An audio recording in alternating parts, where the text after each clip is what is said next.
What's up? All right, so this is what we're watching. Watching this thing. Watching this Ben Shapiro versus Destiny.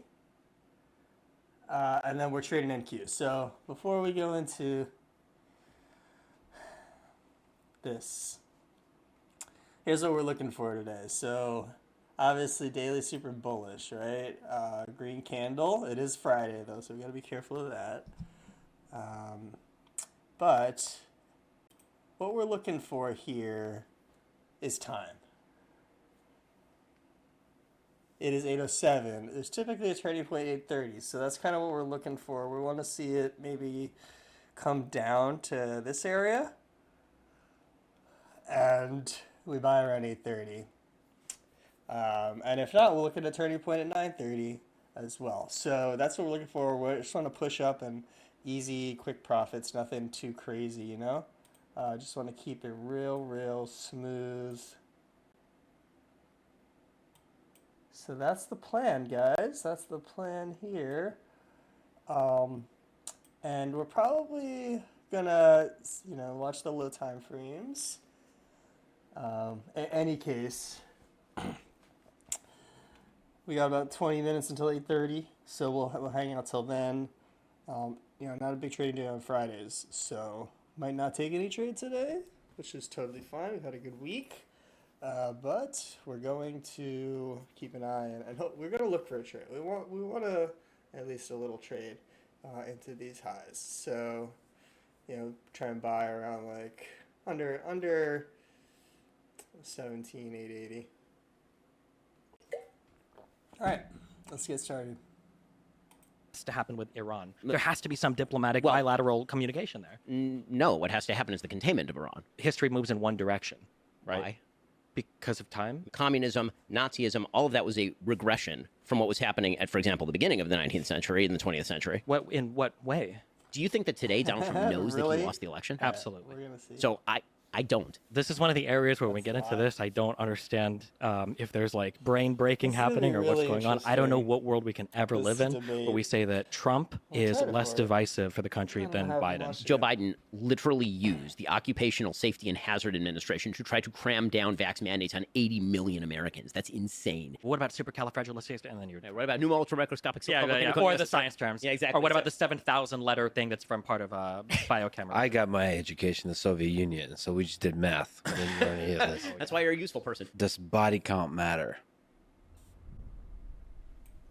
Does The following body is a count debate matter? between Ben Shapiro and Destiny, each arguably representing the right and the left of American politics, respectively. They are two of the most influential and skilled political debaters in the world. It's gonna be so This interesting debate because has I been a agree long like time 50% with each for of many them. years. It's about But 2.5 it's like hours, so- and we yeah, could I don't have know. easily gone for many more. And I'm sure we Depending will. on which 50% It is you only mold round between one. the two of them, you either get me or This you get is the Lex something Fridman I podcast. completely To support disagree it, with please in check out every our sponsors capacity. in the description. I don't know. And We'll now, see. dear It's gonna be friends, really interesting. here's Ben Shapiro and Destiny. And I like them both, obviously. Ben, you're conservative. Destiny, you're a liberal. Can you each describe what key values underpin your philosophy on politics and maybe life in the context of this left-right political spectrum? How you wanna guys go doing, by the way? Yeah. So I think that we have a huge country full of a lot of people, a lot of individual Right. talents, capabilities. All right. And I think that the goal of So- government, broadly speaking, should be to try to ensure that everybody's able to achieve as much as possible. Sell side So there. Let's change on it to a liberal red. level, that usually means some people might need a little bit of a boost when it comes to things like education. They might need a little bit of a boost when it comes to providing certain necessities like housing or food or clothing. But broadly speaking, I mean, I'm still a liberal, not a communist or socialist. I don't believe in the, total command economy, total communist takeover of all of the, economy. But I think that broadly speaking, the government should kind of like kick in and help people when they need it. And that government can and should be big. Not necessarily. So the problem, the fundamental problem with Destiny's position there is contradictory because government will always get bigger, and it's just at the end of the day you cannot trust it to get things done for you. It's just gonna become evil, and I mean as someone who grew up in New York in like blue households, kind of blue values instilled in me my whole life, it really took me a while to kind of figure that out, that the government just absolutely cannot be trusted with anything. And that's why we need to kind of really minimize, especially at the federal level, like where they're getting involved, and minimize the money that's going to them. So that's kind of where I stand on it. Like, obviously very libertarian, but yeah, I mean, we can go through another time, like some of why I really feel strongly that you can't trust the government to do things and to keep people fed, keep people housed. Giving your money to the government is just a very bad way to get outcomes for people. I noticed that when liberals talk about government, or especially taxes, it seems like they talk about it for taxes' sake or bigness sake. So people talk about taxes sometimes as like a punishment, like tax the rich. I think taxing the rich is fine insofar as it funds the programs that we want to fund, but yeah, I mean, the problem with taxing the rich is that you're taking people who know how to be generally productive with money, turn money into more money, make it work, and you're putting it in the hands of the government, which is a money sinkhole. Democrats have a really big problem demonizing success or wealth, and I don't think that's a bad thing. I don't think it's a bad thing to be wealthy, to be a billionaire or whatever, as long as we're funding what we need to fund. Ben, what do you think it means to be a conservative? What's the philosophy that underlies your political view? So first of all, I'm glad that All right, so before we keep getting into it, I did want to take a look at these charts again because, and you guys can see the chart pretty big, right? All right, good. Maybe I should put my stuff on the other side since I'm trading NQ today. Let me do that here. Because I'm not trading this S&P on the right. I'm trading the left side. Although I am looking at it, but we don't need it right now. So let's put this over here. But yeah, you can't really see, but okay. So yeah, we're looking for the sell side still. It is, there is a chance it just holds right here and goes back up. But if it's going to do that, we're looking for an 830 turning point. We're not going to buy before then. We want to see, ideally, it running the sell side around 830 or maybe pushing back up, either making a higher high or a lower high. We sell at 830 potentially, but right now we're really looking for longs because it's so bullish, although it is Friday. So obviously we are looking for potentially, weekly kind of TGIF trade as well.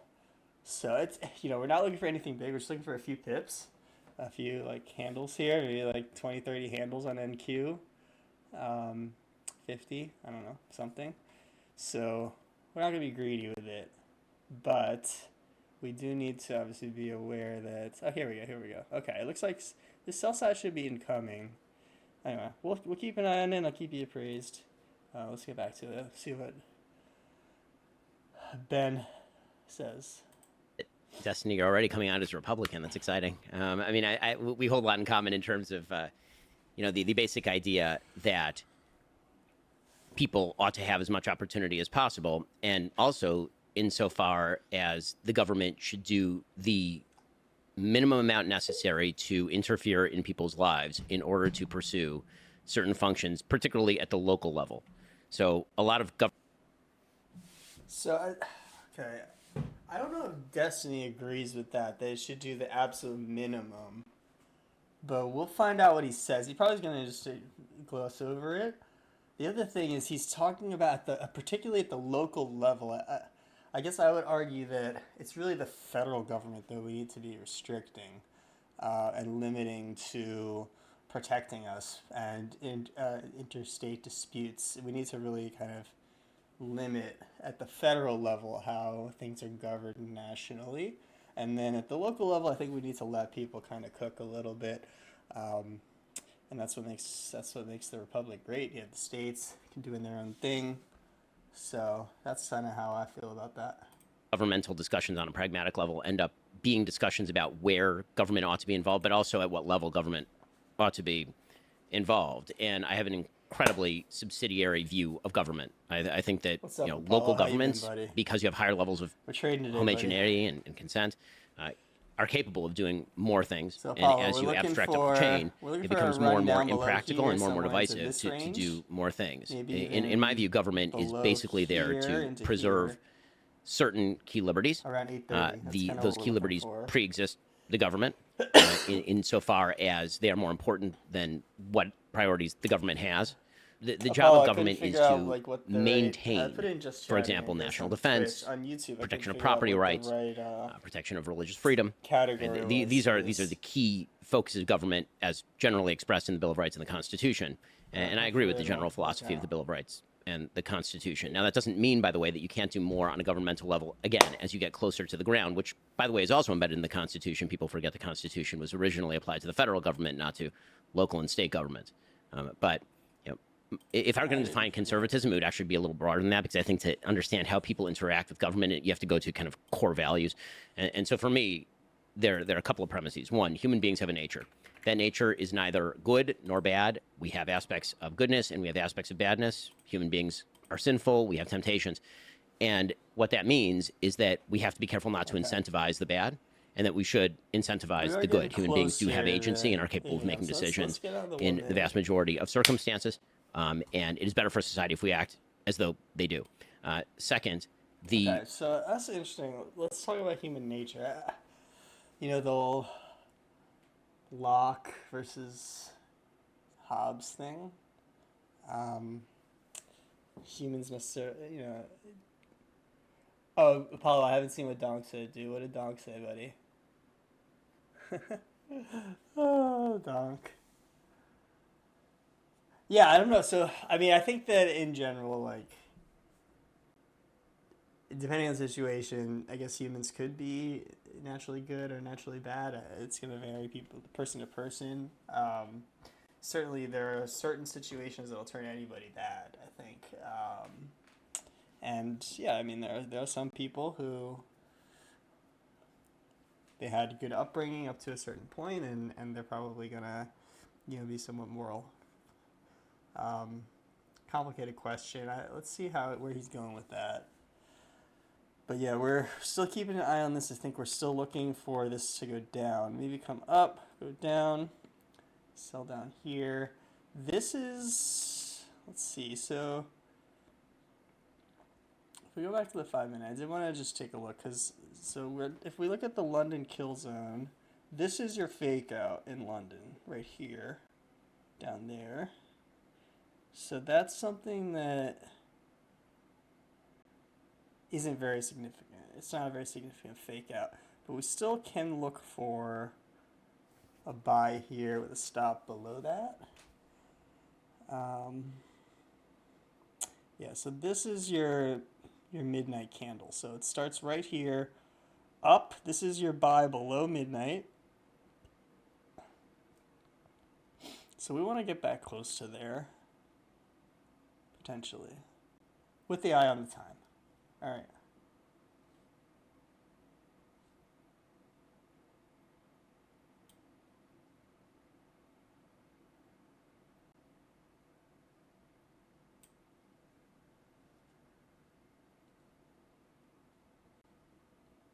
Wait, Apollo, he said 20 frames, but I'll have enough. In short, I got it. There's no point in playing anymore. What? I don't know. I'll have to see. I'll have to look. Right now, I'm trading, so I don't want to. Yeah, let's work on this right now. We can take a look. Take a look at that later. All right. Basic idea of human nature. There is an idea, in my view, that all human beings have equal value before the law. Yeah, I'm a religious person, so I'd say equal value before God, but I think that's also sort of a key tenet of Western civilization, being non-religious or religious, that every individual has equivalent value in sort of cosmic terms. But that does not necessarily mean that every person is equally equipped to do everything equally well. And so it is not the job of government to rectify every imbalance of life. The quest for cosmic justice, as Thomas Sowell suggests, is something that government is generally incapable of doing, and more often than not botches and makes things worse. So those are a few key tenets, and that tends to... True. The quest for cosmic justice definitely usually causes more harm when it's done by government. I agree. Materialize in a variety of ways. The easiest way to sum that up would the traditional kind of three legs of the conservative stool, although now obviously there's a very fragmented conservative movement in the United States, would be a socially conservative view in which family is the chief institution of society, like the little platoons of society, as Edmund Burke suggested, in which free market and property rights are extraordinarily valuable and necessary, because every individual has the ability to be creative with their property and to freely alienate that property. And finally, I tend toward a hawkish foreign policy. Yeah, so I think so. To me, like when I talk about the freedom to kind of make decisions for yourself, preside over your property, I consider that absolutely fundamental in my model of reality, in terms of how in my normative model of reality, good and bad. What makes something good? So we can go into that, but to me, you define good as that which preserves human life, first and foremost. So really and your own life first. So life is good, and anti-life is bad, and freedom is important because you need to have the freedom to preserve your own life and make decisions that preserve your own life. That's what makes freedom kind of inherently good based on that model. So I think that's an important thing to keep in mind. When you try and restrict people's freedom, you're essentially threatening their life, as an extension from like a moral standpoint in my framework. That suggests that the world is not filled with wonderful people who all agree with us and think like us, and those people will pursue adversarial interests if we do not protect our own interests. Can I ask a question on that? I'm so curious. Sure. Okay. I'm excited for this conversation because The other thing that's interesting, I know that Destiny's had some conversations about morality, and I don't think he's not religious. I don't think he has like an objective moral framework. I think he's pretty much kind of a relativist, although I'd be curious to hear his thoughts on that. If he's not a relativist, how he defines his moral framework, his standard of value. So I'm interested. I'd be interested to hear that. But I know there was a conversation prior to the Milo debate he had with, I think, Brittany, was it? Where he was like, this was like a big question, was that he wanted to be able to replace religion with something. He didn't have like a secular moral framework that that he felt was sufficient, and that's an area where I think you can create one. I think it's important. That was one of the things that kind of drew me to Sam Harris back in the day, although obviously he's jumped the shark, really lost it since Trump started running. All right, let's get back to it. consider you to be really intelligent. But I feel like sometimes there are ways that conservatives talk about certain issues that seem to defy logic and reason, I guess. So here, and I'm sure you feel the same way about I feel the same way about progressives, but even some liberals for sure. Before I ask this question, it's going to relate to education. We can agree, broadly speaking, that statistics are real and that not everybody could do everything. So for a grounded example, my life was pretty bad. I got into streaming and I turned my life around, and that was really cool, but I can't expect everybody to do what I did, right? Like everybody being able to join the NBA or to be like a streamer. Well, of course, everybody has different qualities, sure. Okay. So I used to be a lot more libertarian when I was 21. And one of the things that dramatically changed kind of my view on government manipulation of things in the, I guess, in society came when it came time to deal with my son and the school that he went to. And one of the things that I noticed was when it came time to send my son to school, I could either do private education or I could do public.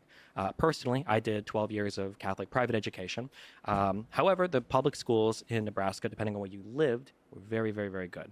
And I opted for a certain district. I bought a house there. I moved there. And then my son was able to go to those schools. And he's been going through those schools. And the difference of availability of like technology, like these kids are taking home iPads in like first grade. They've got like huge computer labs and everything. Yeah, I mean, that is not government. Just because he's in a public school, he's in a nice school district, and that's the difference. It's not the government money. It's the involvement of the parents, and it's the money from the parents that's making that school good. Absolutely not the government. If it was the government, then every school would have equal opportunity. The fact that if you're in a school district with a good school that's rich, that is absolutely the fact that it's not the government, and it's arguing against your point. Do you think that there is some type of, I don't want to say injustice or unfairness, because I'm not even looking at it that way, just pragmatically, that there might be children that are in certain schools that if they just had better funding or more access to technologies or things available to them, that those kids would become more productive members of.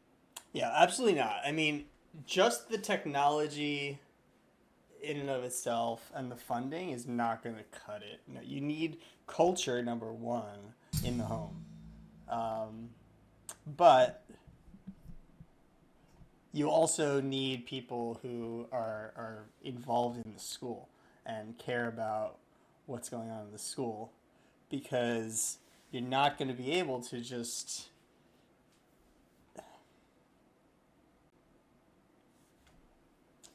you're not going to be able to just throw money from government into a school and have it do well. I mean, that's ridiculous. If that was the case, then you would have much more parity across schools. Yeah, I'll play CS later, Apollo. Trading in the morning, until like 11:30. We'll be out of trades by 11:30. Probably eat after that. Not sure if we'll be on stream or off stream for that, but afternoon I'll be playing. Society that would like a little bit of a help, they could actually achieve more and do better for all of society. So I think that on the list of priorities, when it comes to education, the availability of technology is actually fairly low on the list of priorities. Sure, the Meaning two that things I've heard are food availability and I think air conditioning. I think are the two biggest ones that I hear. But sure. Well, I mean, the biggest thing in terms of education itself, not just the physical facilities that we're talking about, would actually be two-parent family households. Sure. Communities that have fathers in them is actually the number one, decisive, according to Roland Fryer and many studies done on this particular topic. And the idea that money alone, that investment of resources is the top priority in schooling is belied by the fact that LAUSD, which is where I went to school when I was younger, they pour an enormous amount of money into LAUSD. We're talking about tens of thousands of dollars very often per student, and it does not result in better schooling outcomes. And so when you say, if we could give every kid an iPad, would you give every kid an iPad? The question is not, if I had a replicator machine from Star Trek, would I give everybody an enormous amount of stuff? Sure, I would. Every resource is finite. Every resource is limited, and you have to prioritize what are the outcomes that you seek it's almost in terms of the here, means. Boys. We got to keep an eye on this turning point right now. Okay, so 8:30 is coming up. It's the one. I'm on 5 minute. Let me get on 15 second. So yeah. Here it is, boys. With which you are seeking them. And so, again, I think that the question is I quibble with the premise of the question, which is that, again, the chief injustice when it comes to education on the list of injustices is lack of availability to technology, or that it's a funding problem. I just don't think that's the case. Sure, and I can half agree with you there, but I don't think any amount of changes in the schools will create two-parent households, right? We can't bring it. And I don't think any amount of money it by itself is going to create a good education in shitty schools. Totally agree with you. So that's why I think that the fundamental educational problem is not, in fact, a schooling problem. I think that it pre-exists that. Sure, but then I feel like this is kind of the conservative merry-go-round where it's like, what can we do to help with schools? So two of the things that I've seen, I think, that are usually brought up in research is one is air conditioning, that children in hotter environments just don't learn as well. And then the second one is access to food. We didn't have air conditioning in my school when I grew up. Granted, we were off in the summer, but May, June it will get very hot in New York City, and September as well. Didn't have air conditioning; it was fine. I mean, better to have air conditioning, obviously.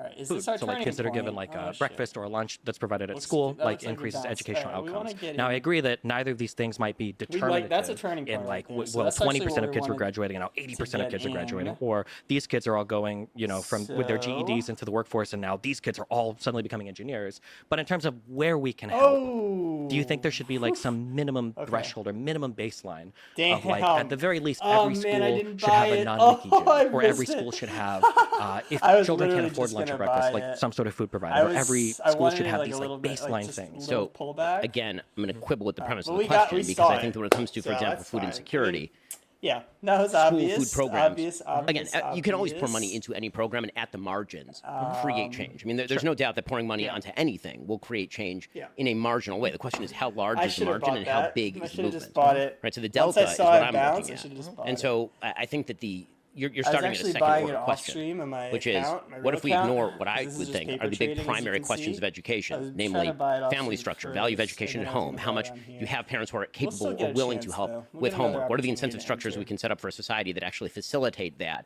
How local communities take ownership of their schools is a This big one, does look right? All potentially of these issues we're viable, ignoring in so favor of, I'm say, gonna be air aware. conditioning or lunch programs. And so This in a is so vacuum, if you say bullish. air conditioning and lunch programs, sounds great in a vacuum. In terms of prioritization of values and cost structure, are those the things that I think are going to move the needle in a major way in terms of public Yeah, policy? that was very obvious. I do not, and in fact, I think that many of them I end could up have being just been buying under disproportionate those wastes of lows. I money. just thought it might I mean, come I've lower, talked and then once before, they came back pretty up, I controversially, about should the have fact that chased an it enormous before it amount of got too school lunch far. programs are thrown out. Like an enormous amount of that food ends up in the garbage can. Is there a better way to do that? If there is a better way to do it, then I'm perfectly willing to hear it. All right, I want to actually. Yeah, I mean, a lot of food gets thrown out everywhere.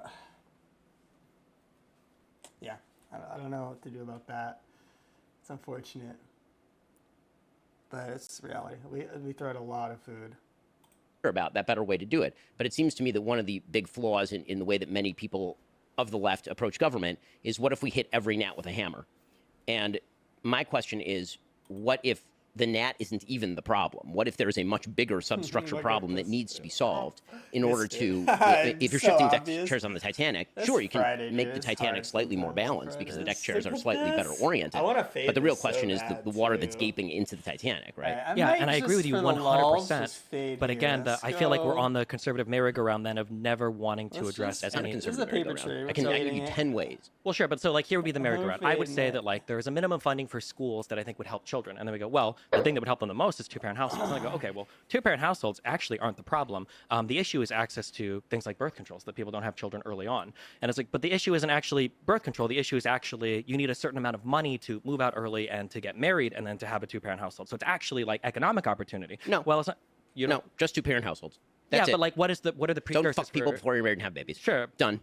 That's great. We can say that and try to fight against, however many hundreds of thousands of years of human evolution, but people will have sex and people will make babies. And then they used to get married. The vast majority of people in this country with kids used to be married. The vast majority of people with kids in this country Sure. now are not married increasingly. That But a is lot of obviously a the- societal change. Yeah, Something true. changed. It wasn't human evolution. But a lot of those things in terms of resting on whether or not people get married have to do with financial decisions. Do you have the money? People are to- worse off now than they were Take 50, it 60 there. years ago when the marriage rates were higher. People are delaying the start of their careers because education is becoming increasingly important. So, in other words, people are richer now and they have more education now, and yet they're All right. having more babies out of wedlock now because we're they're in the richer and have trade. more education. I'm This saying is, that the very, very one of the easy. biggest indicators for whether or not somebody's willing to get Let's married take is how it much real money both quick. people are making if they can move out of Not their doing household. too much People here. don't tend to want to get married at 22 when they've just finished college, when they don't have the money to move out and they can't afford a house. Because we have changed the moral status of Let me marriage just in the put it culture, up a meaning little that bit. everyone, poor, rich, and in between, used to get married. That is, by the way, a huge percentage of marriages in the United States used to let's be hold what they it. would I call think it's gonna shotgun be marriages, fine. meaning that somebody knocked somebody up, and because they did not want the baby to be born outside of a two-parent household, they would then get married. Do we think that shotgun marriages, though, are a way to bring back equilibrium to Boom. education? Easy. That we, Yes. Easy, Absolutely. dude. Easy. Yes, We gotta 100%. stealth Do we through Each think the child deserves a doors. mother and a father. Yeah, Sure. we're That is the buying basis again for though all of here. this, including Let's education. just, do we think that shotgun marriages are, well, let's that's say how you this. do Do we it. think that that's a reasonable direction that's That's how we do it. That's how we do it. Okay.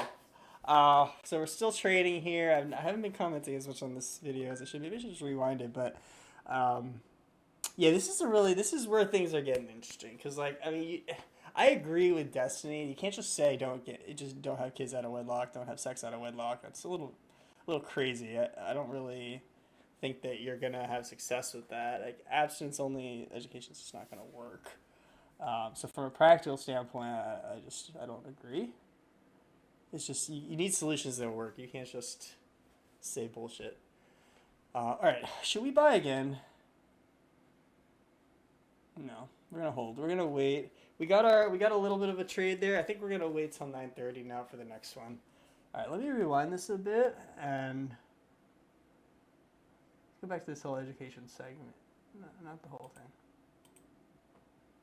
conservative merry-go-round where it's like, what can we do to help with schools? So two of the things that I've seen, I think, that are usually brought up in research is one is air conditioning, that children in hotter environments just don't learn as well. And then the second one is access to food. So like kids that are given like a breakfast or a lunch that's provided at school, like increases educational outcomes. Now I agree that neither of these things might be determinative in like, well, 20% of kids were graduating and now 80% of kids are graduating, or these kids are all going, from with their GEDs into the workforce and now these kids are all suddenly becoming engineers. But in terms of where we can help, do you think there should be like some minimum threshold or minimum baseline of like, at the very least, every school should have a non-leaky gym, or every school should have, if children can't afford lunch or breakfast, like some sort of food provided, or every school should have these like baseline things? So again, I'm going to quibble with the premise of the question, because I think that when it comes to, for example, food insecurity, school food programs, again, you can always pour money into any program and at the margins create change. I mean, there's no doubt that pouring money onto anything will create change in a marginal way. The question is, how large is the margin and how big is the movement, right? So the delta is what I'm looking at. And so I think that you're starting at a second order question, Yeah, you guys which is, heard what if we ignore what I would think are the big I'm trying to primary turn off questions the of sound. I education, don't want namely family structure, value of education at home, how much you have parents who are capable or willing to help with homework, what are the incentive structures we can set up for a society that actually facilitate that, how local communities take ownership of their schools is a big one, right? All of these issues we're ignoring in favor of, say, air conditioning or lunch programs. And so in a vacuum, if you say air conditioning and lunch programs, sounds great in a vacuum. In terms of prioritization of values and cost structure, are those the things that I think are going to move the needle in a major way in terms of public policy? I do not. And in fact, I think that many of them end up being disproportionate wastes of money. I mean, I've talked before pretty controversially about the fact that an enormous amount of school lunch programs are thrown out.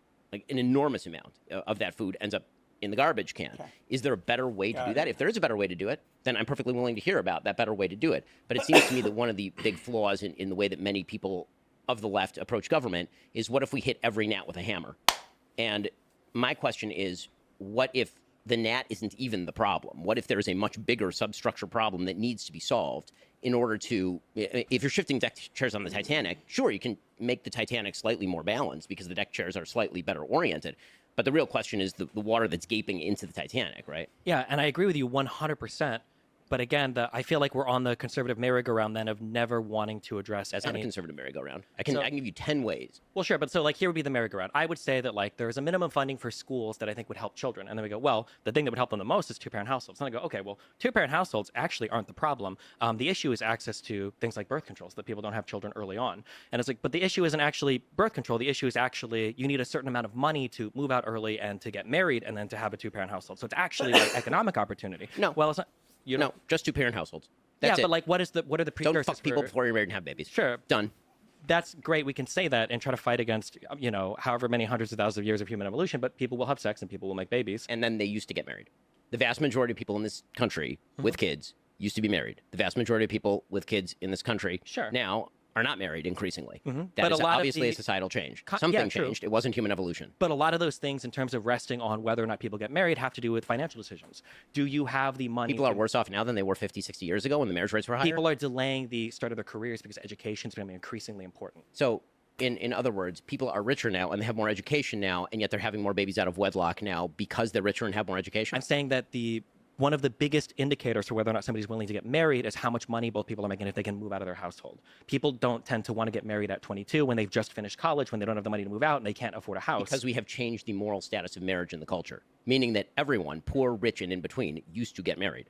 That is, by the way, a huge percentage of marriages in the United States used to be what they would call shotgun marriages, meaning that somebody knocked somebody up, and because they did not want the baby to be born outside of a two-parent household, they would then get married. Do we think that shotgun marriages, though, are a way to bring back equilibrium to education? Yes. Yes, absolutely. Yes, 100%. Do we a think child that, deserves a mother and a father? Sure. Because that is the basis for all of this, including education. Do we think that shotgun marriages are, well, let's say this. Do we think that that's a reasonable direction that society would ever take? Or is this like... Yes, it was the reasonable direction for nearly all of modern history. But Man, what a crazy topic. Like, okay, so let's see how we think about this. I mean, directionally, I agree with Ben. People need to be more responsible. If they are going to be raising kids, they need to do it together. And they probably, if they are choosing to have a kid, they should probably try and make it work. But obviously, a lot of people are horrible, and it's just never gonna work. You wish that people would be more responsible and just be able to stay together for the kids. I just don't see it. So from a practical standpoint, I don't know shotgun weddings is like the right answer. Although being single parent households also not the right answer. I'm interested if there are any solutions or if they're just gonna argue. History moves in one direction, right? Why? Because of time. I mean, people don't think that's All right, I in what we could way buy is that? into And I don't think here. we've ever mean, regressed yes, social standards back So to let's like, see oh well, let's go that. 100 years back and do things that used to exist before. I That's think weird. things The like entire left right now is arguing that we regress social standards by rejecting Roe versus Wade. So that's obviously not true. the Roe versus Wade is not a social standard; it's a Supreme Court ruling. Number Yes, one. but Number then- two, if you read the actual majority opinion on Roe v. Wade, we can see that socially we actually never made huge progress on how society viewed abortion. This has always been an incredibly divisive thing, right? Even that was, I think, part of Alito's writing on it was that things like gay marriage, for We'll add a instance, we little kind bit of more if we moved get past, down and it's to not here, really as debated anymore. 9:16. But abortion was never a settled topic, despite Roe v. Wade, the despite notion that Casey. the arc of history constantly moves in one direction is belied by nearly all of the 20th century. What do we mean by that? I mean, in the terms first of half like of the women's 20th rights, century is civil filled with rights. barbarism, communism, Nazism. All of that was a regression from what was happening at, for example, the beginning of the 19th century and the 20th century. In what way? What? Nazism and communism weren't a regression from what was going on in 1905. These are in terms of like communism being a regression, for instance. I'm not a Okay. communist, but like the industrialization of the Soviet Union happened under a communist society. The So industrialization, the murder of tens of it millions of did. people. Yeah, there's I consider obviously- that a regression. There, A sure. moral regression, which is what we are talking about now. Moral regression. And you're suggesting that moral Is he really trying to say that Nazism, communism was not a moral regression? regression, I wouldn't term a return to traditional values a moral regression. You Destiny- would. is Destiny But trying to say your that? suggestion is that history only moves in one direction. And I'm suggesting that history does not only move in one direction, it tends to move Definitely actually does not back and forth. only move- Sure. yeah, I don't back think and that forth is all of true. history moves in one direction. There are going to be wars. There are going to be times of peace. I think in general we're more peaceful now than we have been in the past. But I think when we look at the way that people live their lives, I think that we tend to move in a certain direction socially. So when it comes to things like racism, or when it comes to things like slavery or women's rights, I think that there are two huge things that probably aren't changing in the U.S. And one is access to contraception, and one is women working jobs. I think that these two things are probably huge things that are moving us off of shotgun marriages or getting married very early on. And I don't see those. Do you think that those two things are going to change fundamentally? First of all, in what the United data tend to show is that actually more highly educated people, as you were saying, tend to get married more. So if the idea is that Alright, women I'm not getting an liking this. education Let's get somehow outta throws here. them off Let's marriage, get it's the out. opposite. But Usually those it's women women who are aren't not getting. educated. But who are those not women aren't getting getting shotgun marriages. Those women aren't having children. Yeah, when but they're now 18. you're I don't know shifting why the I topic. decided My about it. topic I was didn't how lose to get any more people impression married. of it. And what and then you suggested that higher levels of education quite are get delaying to marriage it. and making I it was looking less for a probable. breaker, And what but I'm we kinda telling went through you, that because this is breaker, what the data so- suggests, is that actually as you raise up the educational ladder, why, people yeah, tend to be yeah, married yeah. more than they are lower down on the educational ladder. If you're a high school graduate, you're less likely to be married than if you're a postdoc.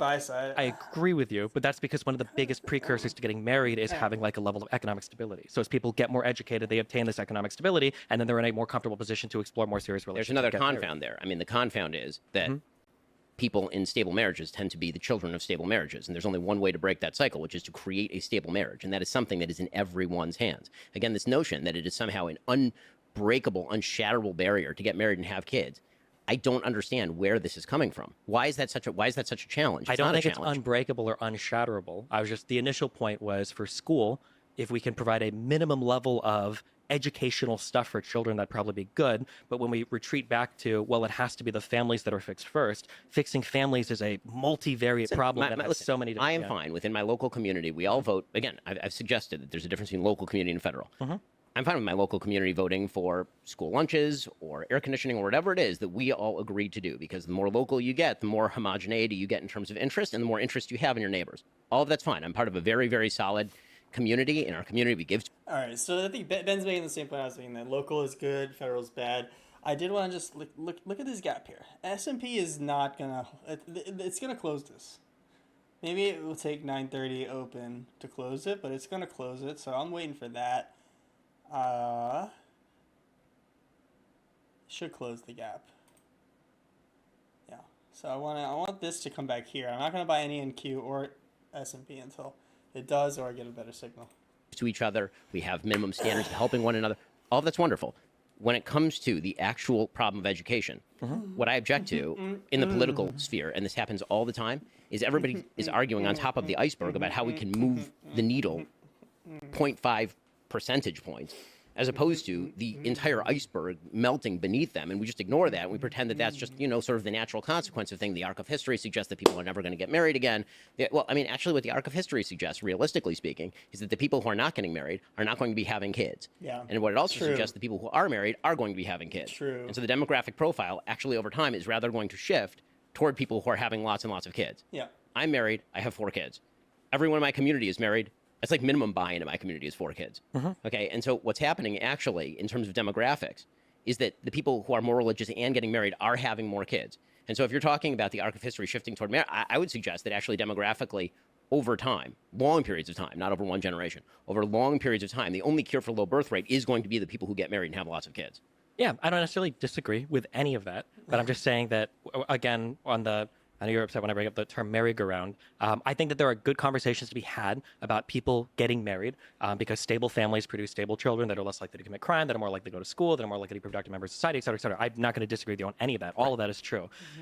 It's just frustrating that sometimes when you bring up any problem, all of it will circle back to other things that makes it seem like we can't make any progress in any area without fixing In something. what way? I mean, I literally just told you that on the local level, I'm fine for people voting for air Yeah, but so conditioning for instance, on the local level, so for school funding is done, I think, generally per district. So what do you do when you have poor districts that can't afford air conditioner for their schools?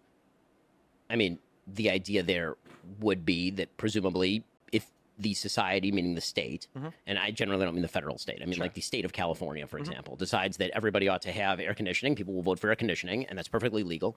And I don't think there's anything morally objectionable about that per se. Cool. I also don't think that that's going to heal anything remotely like the central problem. Sure, and I think that what tends to happen in terms of government is people love arguing about the problems that can be solved by opening a wallet, and nobody likes to solve a problem by, closing their sex life to one person, for example. Or Oh, I wanted to say opening a wallet and closing their legs. Yeah.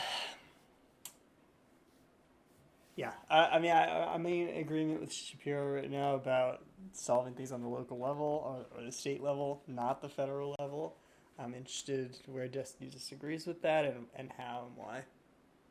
or having kids within a stable religious community, like the things that actually build society. I'm fine with arguing about each of these policies, and whether we apply them or not is a matter generally of pragmatism, not morality. It's a matter of incentive structures, not per se morality. My love. Because incentive structures do have moral underpinnings. There's such a thing as, for example, if you're going to use a welfare program, you have to decide how effective it is, to what crowd it applies, where the cutoffs are. Does it disincentivize work? Does it not? All of these are pragmatic concerns. But on a moral level, the generalized objection that I have to people on the left side of the aisle is that they like to focus in these conversations. Very often it feels as though it's a conversation with people who are drunk searching under the lamp for their keys, the problems they want to look at. It's a conversation with people trying to spend other people's money. That's what it is. Are the problems that are solvable by government. And then all the problems they don't want to look at, which are the actual giant monsters lurking in the dark and not particularly solvable by government, are the ones they want to ignore and assume are just the natural state of things. And I don't think that's correct at all. And I 1,000,000,000% agree. And then obviously my criticism for the conservative side is the exact opposite, where there are parts where government could remedy some issues. For instance, children having sex with each other and producing other children out of wedlock. Like sometimes having after-school programs is nice to prevent that. Like I didn't have time for these things when I was in school. I was doing football practice. I was doing cross-country practice. I went in early for a band, I agree with you that sometimes people only focus on one end of the problem. I hate to be that guy, but as somebody that have you ever watched The Wire? Sure. I'm not going to cite The Wire as a real life example, but obviously there's only so much you can do in a school when the children coming in are so beyond destroyed because of the family life and everything prior to them even getting to school that day. So I agree. Government is not like the solution to broken families. That would never be the case. And it's actually not the solution to education, depending on the kind of solutions that you're talking about. Some solutions, yes. Some solutions, no. Yeah. So the only thing I'm looking at is, as I said earlier, just like these minimum threshold things where it's like, where can government make? Because you mentioned marginal, which I think is a really good way to look at things. There's marginal cost and marginal utility to things where the first $1,000 per student you spend might give you a huge return, but the extra $20,000 after is just I think these are all pragmatic discussions. Sure, of and course. Okay. Actually, this is what we used to hash out in legislatures before they turned into platforms for people grandstanding. But yes. Sure. Okay, yeah. As we descend from the heavens of philosophical discussion of conservatism and liberalism, let's go to the pragmatic muck of politics. Trump versus Man, they did not discuss anything about conservatism and liberalism. Biden. Between the two of them, who was in their first term the better president? And thus, who should win if the two of them are, in fact, our choices, should win a second term in 2024? Ben? Sure. So, in terms of actual job performance, you have to separate it into a few categories. In terms of actual performance in foreign policy, I think Trump's foreign policy record is significantly better than Biden's, the world being on fire right now being a fairly good example of that. And we can get into each aspect of the world being on fire and where the incentive structures came from and how all of that happened in a moment. When it comes to the economy, I think that Trump's economic record was better than Biden's. Doesn't mean he didn't overspend. He did. He wildly overspent. But he also had a very solid record of job creation. A huge percentage of the gains in the economy went to people on the lower end of the economic spectrum. Actually, the gross income to the average American was about $6,000 during his term. The unemployment rates were very, very low before COVID. Do we think that was the top? That might have been the top for the week. It is in the kill zone.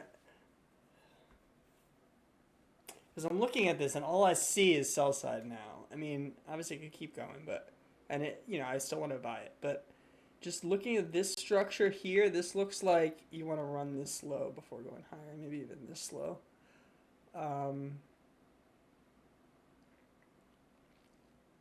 You still got to buy down here if it gets there and risk below there.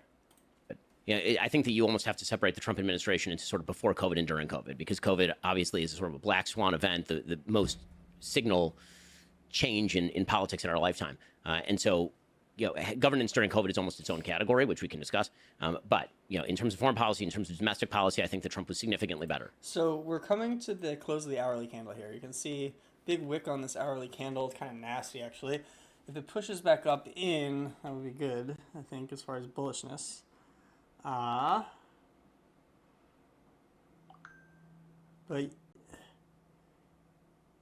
yeah, I'm expecting that high to be preserved at least until the 9:30 open, most likely. Than Biden has been, and that's on the upside for Trump. On the downside for Biden, obviously you're talking 40-year highs in inflation, you're talking about savings being eaten away, you're talking about everything being 20 to 30% more expensive. You're talking about massive increases to the deficit, even at a rate that was unknown under Trump. The deficit under Trump raised by about a little under $1 trillion every year up until 2020. Again, 2020 was COVID year, so everybody decided that we're going to fire hose money at things. But then Joe Biden continued to fire hose money at things in 21, 22, and 23. That obviously is, in my opinion, bad economic policy. And then you get to the rhetoric, and you get to the stuff that Donald Trump says. And as I've said before, my view is that on Donald Trump's epitaph, on his gravestone, it will say Donald Trump. He said a lot of shit. I think that Donald Trump does say a lot of things. I think that is basically baked into the cake, which is why everyone who's bewildered by the polls is ignoring human nature, which is at the beginning, when you see something very shocking, it's very shocking. And then if you see it over and over and over and over for years on end, it is no longer shocking. It is just... So, in terms of this Biden versus Trump, I mean, oh, God, I hate them both so much. Not really. I don't hate Trump. I just don't think he's like a great president. He doesn't have tact, which I think is definitely important when you're dealing with other world leaders. He's also like extremely authoritarian and selfish when it suits him. So that's, not good. But man, the border situation is crazy, dude. And he was so right about that. He was so right about like shipping things over to China. I think people see it, the border situation, man. The Democrats just talking about this racist border wall and now what's going on. Oh my God, dude. Part of the background noise, like tinnitus, it just becomes, something that your brain adjusts for. And so do I like a lot of Donald Trump's rhetoric? No, and I never have. Do I think that that is dispositive as to his presidency? No, I do not. When it comes to Biden, again, I think he's underperforming economically. I think that his foreign policy has been really a problem. Oh even the things I think he's done right are, I think, band-aids for things that he created by doing wrong. And when it comes to his own rhetoric... Dude, oh my God, he's so corrupt. shocked. You can argue that it's grading on a Oh, curve wow. because Trump was coming in with such wild rhetoric that just the maintenance of that wild rhetoric doesn't really change, again, the baseline. Like way For way Biden, worse of he a came father in as well. in the same way that Obama did, on the sort of Objectively. soaring I mean, rhetoric you've of American got unity. I'm the president for all. Like Trump his came in, he's like, daughter, listen, who I'm the he president for what probably I am, sexually and I'm abused, going to say the showered things I with want to say. her I'm going to be at on the toilet and I'm least, tweeting. and she's, We're like, okay, has that's what it sex is. and drug With Biden, he addiction came in issues with, as a I'm the result president for in- all in her Americans. I'm trying to diary. unify everybody, and You that got pretty Hunter quickly Biden, broke down into a complete lot disaster, of dumpster oppositional fire of a language human. about his political opponents in Yeah, particular, an attempt to lump in, for example, huge you were swaths of the judging conservative movement with the people should be who president participated, based for on example, how in their January kids came 6th, out, or who are fans of January 6th. Trump is the easy choice. And the sort of lumping in of everybody into MAGA Republicans who wasn't personally signed on to an infrastructure bill with him. That sort of stuff, I think, has been truly terrible. I thought his Philadelphia speech was truly terrible. And again, I think that you do have the problem of he is no longer capable of, certainly rhetorically, unifying the country when Yeah, I mean, regardless of what you think about Trump, like Biden is not competent. He's gone. He's completely gone. He's not making decisions. He's not making any negotiations with world leaders. Like, there's just no way to argue otherwise. every speech from him feels like watching Nick Walenda walk across a volcano on a tightrope. I mean, it really is like you're just sort of waiting for him to fall. I mean, it's sad to say. I mean, the other day he was speaking for what was in effect his campaign kickoff, and this was in Valley Forge, and I mean, Jill rushed up there like off the as soon as he was done. Jill rushed up there. Like she'd been shot out of a cannon to come and try and guide him away so he didn't become the Shane Gillis Roomba. And, that's not really, let's put it this way. It does not quiet the soul to watch Joe Biden rhetorically. Again, it's a different problem than Trump's problem. But that's my analysis. This is one of the areas where we get into this. I don't understand if there's like brain breaking happening or what's going on. I don't know what world we can ever live in where we say that Trump is less divisive for the country than Biden. I think it is so patently obvious. Trump is so divisive. Like, not only does Trump make an enemy out of every person in the opposition party, he makes an enemy out of his own party and every single person around him. Like, we all watched. Yeah, I mean, Trump is so divisive. It's true, but you're gonna vote for an incompetent president because the other one's divisive, and also like a lot of the divisiveness is illogical divisiveness. People agree with Trump on a lot of things, like especially the border, and always have, but it just wasn't okay to say. And people also have been convinced, maybe weren't so concerned about the border, but now they are because of what's been happening lately. Him bully, Jeff Sessions. We all watched him bully his own party on Twitter. We all watched like all of these people walk away from him. Even recently, I think the Secretary of Defense Esper and John Kelly, the Chief of Staff, were saying, I think Trump is a threat to democracy. You've got all of his prior people that were around him, some of his closest allies. You've got Bill Barr that won't co-sign a single thing that he says. You've got all these people that he used to work with that all say Trump is a horrible, evil person. He is ineffective as a leader. He doesn't accomplish anything, and he didn't. To say that Biden has failed at bipartisanship when we've gotten the CHIPS Act, we've gotten the IRA, we've gotten the ARP, we've gotten the bipartisan infrastructure bill, when we've gotten like all this major legislation that is working in this historically divided Congress, as opposed to Trump that got us tax cuts and deficit spending. I don't understand where we ever are in this world where Biden is somehow more divisive than Trump. Even the speeches that Ben is bringing up, they always bring up. I remember that one. I think we might have even done it on our episode. The one speech that Biden gave, where at one point the background is red, and Yeah, the Philly speech I referenced. Yeah, and they're like, "Oh my God, it's over. This is the end." And then meanwhile, you got Donald Trump, coming into office saying things like, "If you burn the flag, you should have your citizenship revoked," or crazy. talking That about is MSDNC. That I'm gonna. That's the authoritarian streak that I just don't so appreciate in Trump. But it's not that you're voting between one authoritarian and one non-authoritarian. So like, it's not separating them. We are almost getting this buy here on the S&P. We might have to buy it. I'm going to investigate every single one of these media organizations for corruptness. I'm going to open the libel and defamation laws, and I'm going to take all of these guys to court. You've got this weird Project 2025 stuff where is it John Paschal, I think, is talking about, we're gonna investigate all of these people and we're gonna try to throw crimes at all these people. Trump is like the most divisive president I think we've ever had in at least in my lifetime of being an American citizen. And the rhetoric from him is just, it's on a whole other level in terms of the demonization of political opponents. I mean, this is a guy that's known for giving his political opponents bad nicknames, right? Like, that's what Trump does.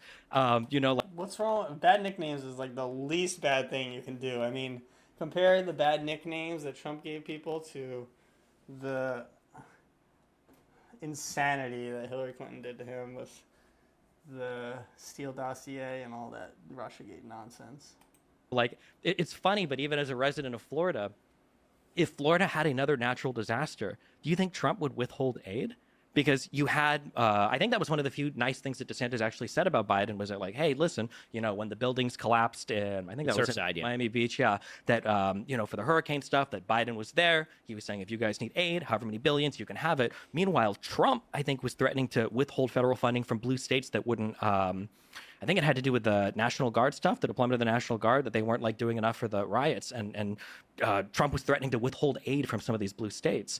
That's not a natural disaster, Trump is though. literally the most divisive person in the world. I don't see how on any metric he is ever succeeding in the divisive category. In terms of the economy, I do think it's funny that Republicans are very keen to say that, like, well, we can't really grade Trump, post-COVID, because obviously COVID messed everything up, which is fair. But pre-COVID, what did Trump do? Yeah, he did deficit spending, tax cuts. He presided over historic low interest rates and an economy that was already like blazing past the final years of Obama. We were posting all-time highs on all the stock markets in 2013 onwards.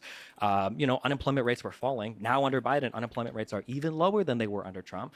But it sucks that for Trump, we can say, well, we can't really hold him accountable for 2020. That was COVID. Well, all we have for Biden is post-COVID. We don't have any pre-COVID Biden, economy. And it was the same thing for Obama too, coming in right after the housing collapse as well. And it sucks that Republicans are able to walk out of office, having burned the entire American society to the ground economically. And now we've got to try to evaluate, okay, well, what did Obama do during his first 2 to 3 to 4 years just trying to recover from where the housing crash left it? And then we look at Biden now, who's trying to recover from COVID, and now we're grading him on a totally different scale than what Trump is being graded on.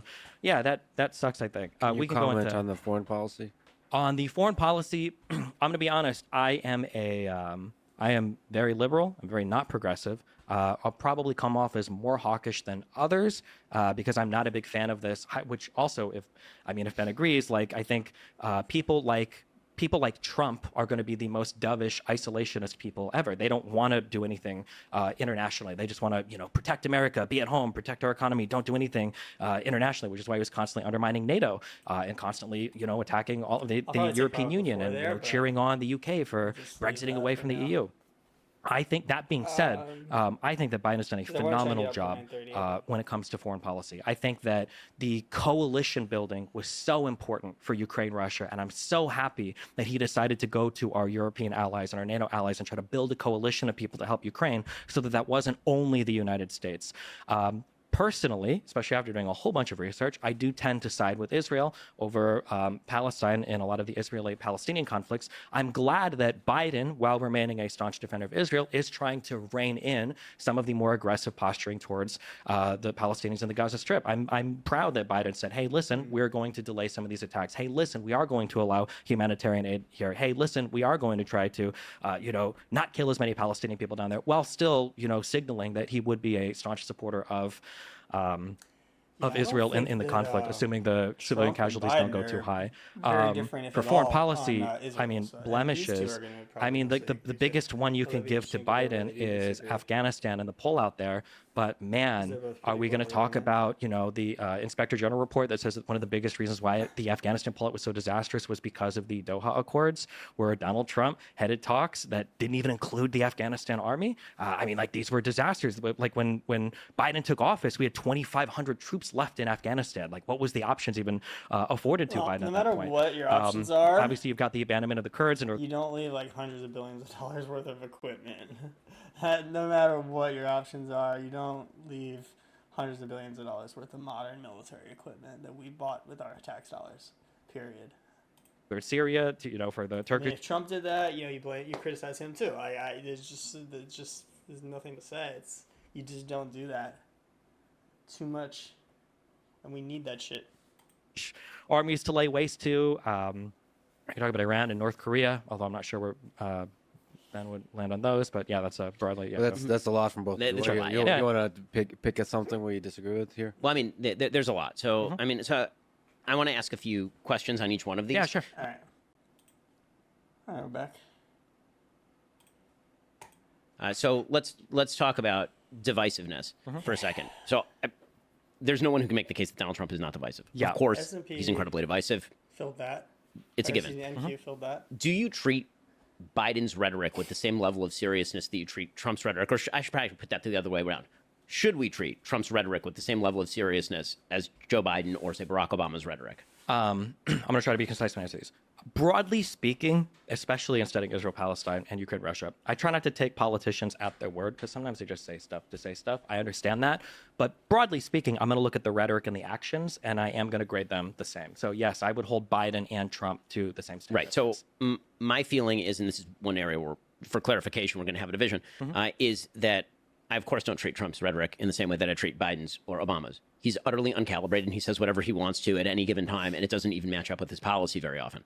Can I ask you, like, Yeah, for our that's true. head of state, our chief executive, shouldn't rhetoric be arguably one of the most important things that he Yeah. does? I mean, the answer would be yes. And now I've been given a choice between a person who I think in calibrated ways says things that are divisive and a person who in uncalibrated ways says things that are divisive. And an so interesting the evidence point. that Joe Biden is divisive is every poll taken since essentially August of 2021. He is, by all available metrics, incredibly divisive.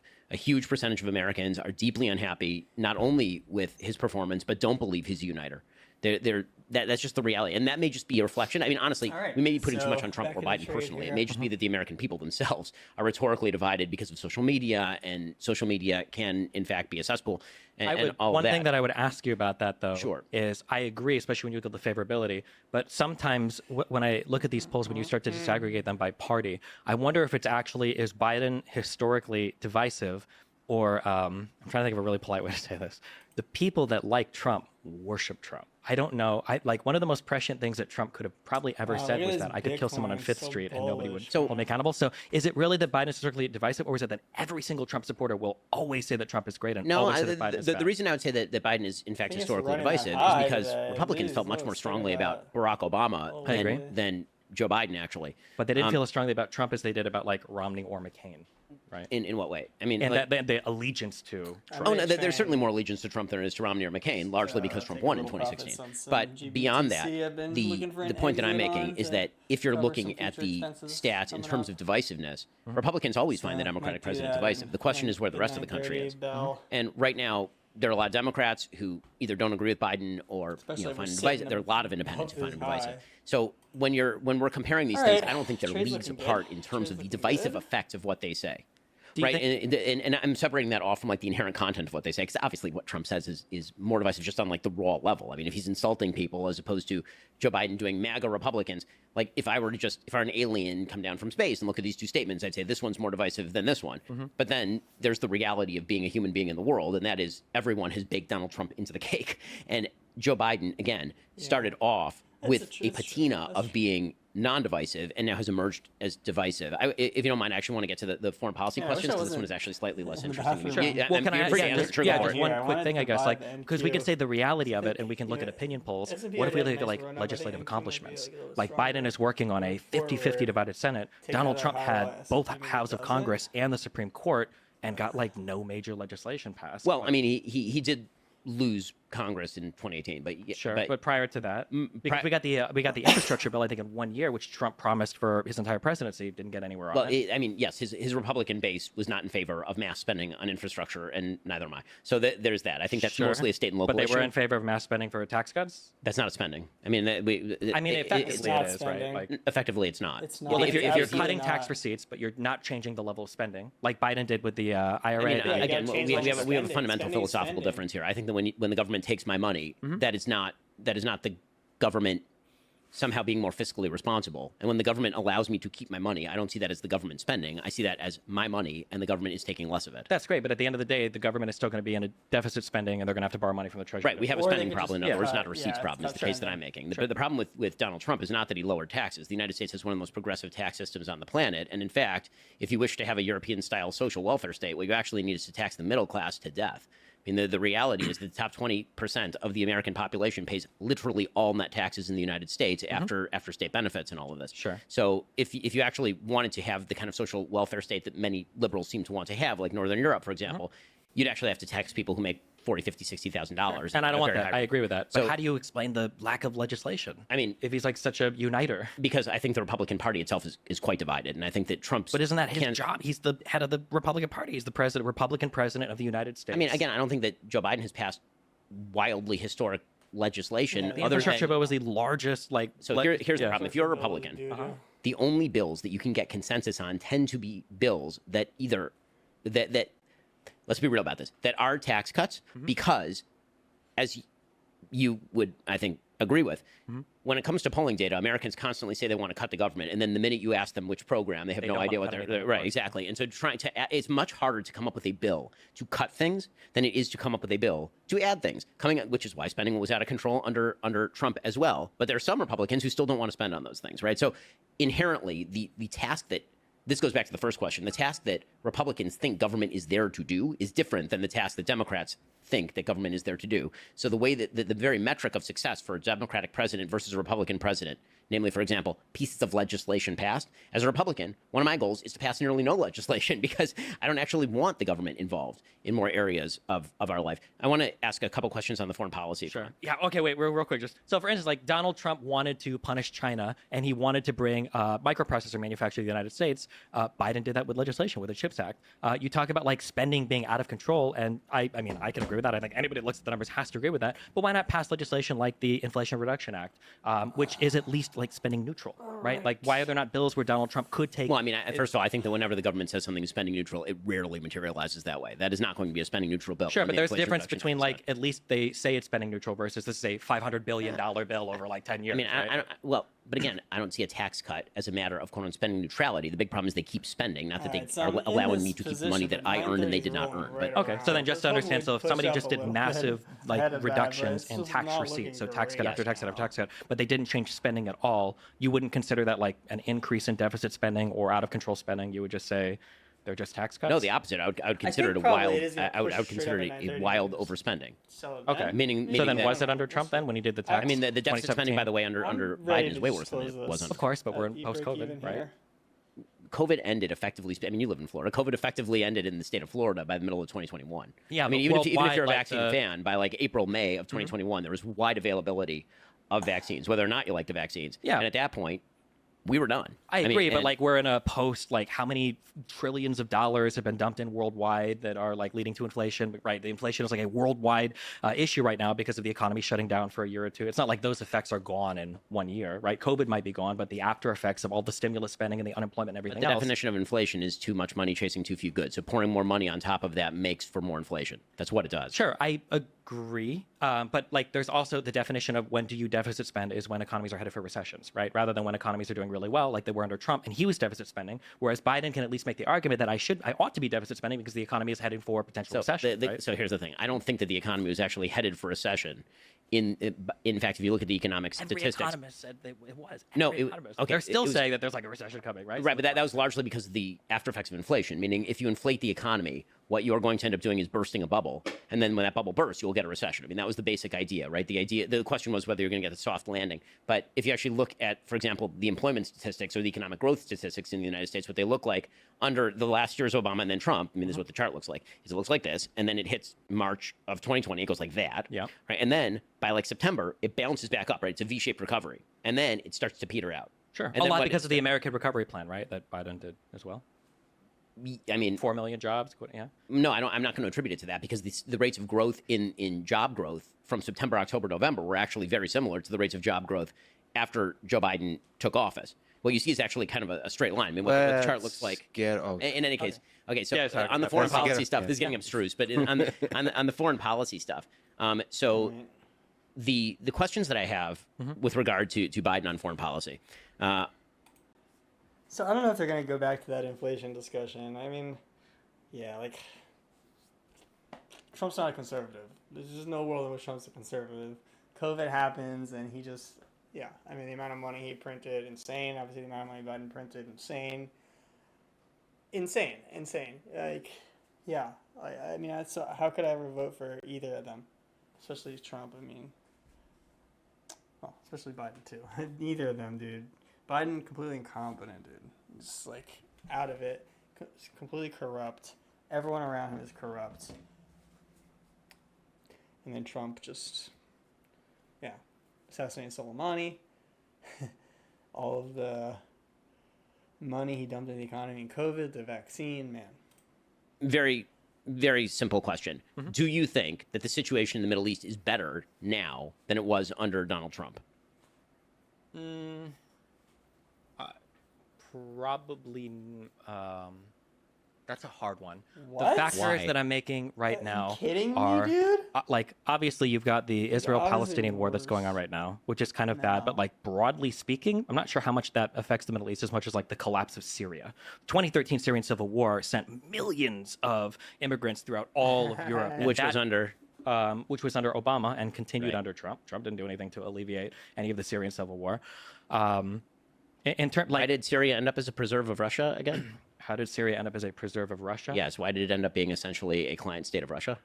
I know that Putin enjoys access to the ports down there. I don't know. You tell me. I mean, the reason is because Barack Obama suggested that there was a red line that would be drawn in the face of chemical weapons use. Bashar Assad then used chemical weapons in Syria. Okay. Nope. Nope. False flag. That was a false flag. That was us. Faking a chemical weapons attack, just to be clear. Barack Obama was unwilling to then essentially create consequences for Syria in the form of any sort of Western strike. And so instead he outsourced it to Russia. This is 2013, 2014. Sure. Right? Do you think there might have been some hesitancy after like seeing how Libya ended up that maybe us like intervening Who was hardcore? president during Libya? Yeah. I mean, like, so Sure, but what does that have to do with anything? Though? I'm just I mean, saying the- that, like the- there might have been like a mistake learned. The point that I'm making like, is that actually the Middle East, I mean, just historically speaking, was historically good under Donald Trump. I mean, it's very difficult to make the case that either before or after Trump were better than during Donald Trump. was Like, it this good? is I an mean, area of, the yes. Syrian. I don't think that Trump contributed to the Syrian situation in improving much. I Well, I think mean, that he caught wrecked a lot ISIS. of. He did what? wreck ISIS, which was in the. I mean, was in ISIS the had been east getting of Syria. wrecked by the Kurds in Iraq, by every single person, by Assad's There's army, why- by Putin, by Turkey. Literally everybody was fighting against ISIS at that point. There's a spike in violence, and then Mm-hmm. the Trump. I mean, you get credit for when you're president, presumably. I mean, things got better with ISIS under Trump. I mean, yeah, they did. I mean, Things got worse were- with ISIS under Obama. for sure. He called them the considering JV that- squad. Sure. And then they became not the JV squad. Yeah, but and I then don't they know were if ended under ISIS is Trump. originating in Syria and Baghdadi, and all of the growth of that is necessarily Obama's fault. I know that we like to say that Obama created ISIS. I don't know if you say that, but I've heard that saying a lot. I think that's a little bit simplistic. I don't think that when, Sure. when I'm looking at like actions that presidents have taken, the biggest criticism I have for like Middle Eastern policy is I think the Doha Accords were a disaster, and I think that's like one of the biggest blemishes that we have right now. I would also argue that moving the embassy to Jerusalem was also kind of silly, and arguably contributed to some of the crazy, conflict yeah. we see right now No, between it's Israel actually. and So I'll Palestine. argue precisely the opposite, ahead. especially given the fact that after the movement of the embassy to Jerusalem, the Abraham Accords continued to sign and actually expand. And that if Donald Trump had been elected, I have no doubt in my mind that Saudi Arabia would now be a part of the Abraham Accords. In fact, that was basically pre-negotiated. Yeah, and then when probably. Joe Biden took office, Joe Biden took a very anti-Saudi stance on a wide variety of issues. The biggest single effect in the Middle East of Joe Biden's presidency, and again, Anti-Saudi. I agree with you that not every foreign policy issue can be laid at the hands of a president. Joe Biden's main approach to the Middle East was very similar to the Obama approach, which is why the Middle East was chaotic under we're Obama and getting chaotic under real close Biden. on 9:30. And that I wanna get out of was this. to alienate allies like Saudi Arabia and He's gonna Israel, run Lowe's and now. instead to Did I give try back to make everything I common just cause made? or cut deals with Iran. What that did is incentivize terrorism from Iran. What we're watching in the Middle East is Iran attempting to use every one of its terror proxies in the Middle East, and it was specifically launched in an attempt to avoid what Biden actually was trying to do, which was good, which was after 2 years of failure with Saudi Arabia, try to bring them into the Abraham Accords, right? That was what was burgeoning at the end of last year, and Iran saw that, and Iran decided that they were going to throw a grenade into the middle of those negotiations by essentially activating Hamas. Hamas activates, Hamas commits October 7th. Israel, as a sovereign nation state, has to respond to the murder of 1,200 of its citizens and the taking kidnapping of 240. Israel has to do that not only to go after its own hostages and try to restore them, but also to reestablish military deterrence in the most violent region of the world. Hezbollah gets active on Israel's northern border. Hezbollah is an Iranian proxy. They get active on the northern border. The Houthis in Yemen get active. These are all the only reason all this is Alright. happening at the same time is because Iran is doing this, right? But And not just that, they are threatening global shipping. Sure. If you're talking about the effects of global supply lines, which I totally agree had a major inflationary effect on the economy thanks to COVID, right now the cost of shipping a little mini is bounce to nearly get double out, what it please. was just a few weeks ago, and that is Otherwise because it a stops. ragtag group No big of deal, Houthi but barbarians nice to are attacking international shipping and forcing everybody to stop like using a the Bab little el Mandeb bounce Strait and instead here going around the Cape before of the Good Hope 9:30, in please. Africa. All of that is the result of the fact that Joe Biden reoriented the United States in the very early days in favor of a more pro-Iranian stance. He appointed Robert Malley to negotiate the Iran deal, who, as it turns out, was using proxies. Many of his aides were actually taking money from Iran. The Biden administration, literally one of their first acts was to delist the Houthis as a terror organization and end sanctions against the Houthis.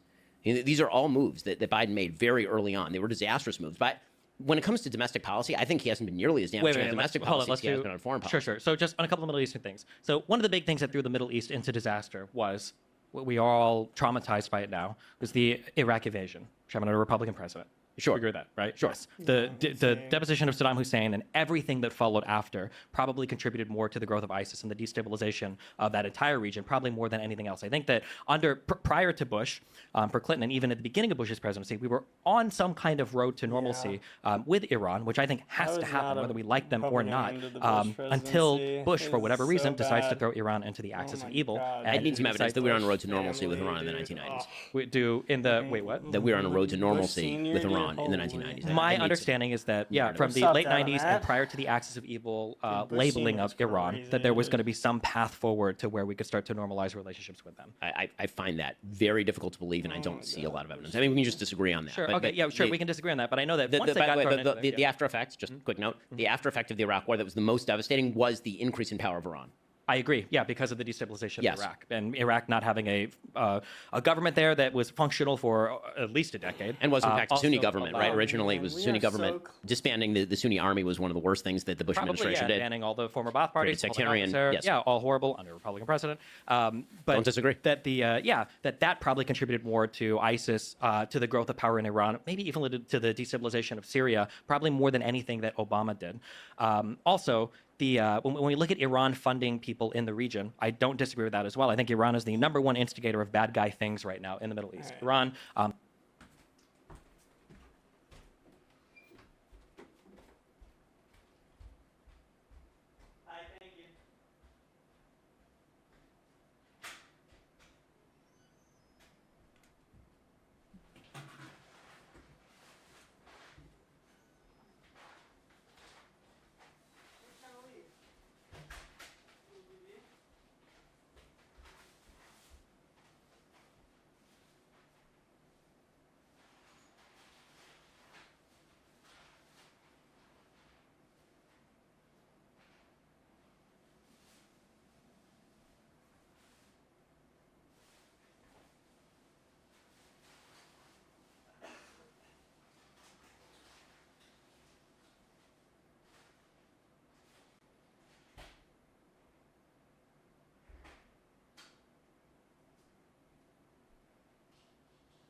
All right. We got the 9:30 coming up here.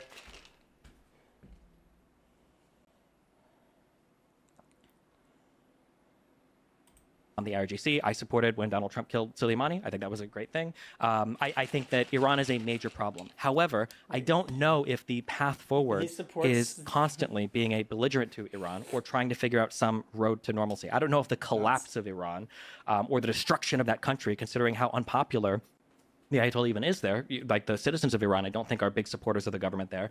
I feel like moving on a path where, let's do our nuclear inspections. We had that Iranian nuclear deal that Trump pulled out of. Let's do the nuclear inspections. Make sure you're not on a way to nuclear weapons. Let's unfreeze some funds. Let's move in some direction where we get on a good term with you. Here. I feel like that's the most important thing that needs to happen in the Middle East. As much as people like to look at the Abraham Accords, who cares if, what was it? Bahrain, I think Oman, I think UAE, Sudan, Morocco. The UAE and Morocco, are something like all of these people, even Saudi Arabia, already have like de facto normalization with Israel anyway. They're all trading. No, this is, I mean, to pretend that anybody even 15 years ago would have been talking about normalization between Saudi Arabia and Israel is insane. They were already on that path. They had already been they were already de facto trading partners with each other. They had already been collaborating and doing things. That's a wild claim that Israel and Saudi Arabia were going to normalize 15 years ago. 15 years ago might have been a wild claim. But after Turkey, after Jordan, and then in the past like 20 years of like economic relations and ties with each other, all of the leadership in the Middle East, and you'll agree with this,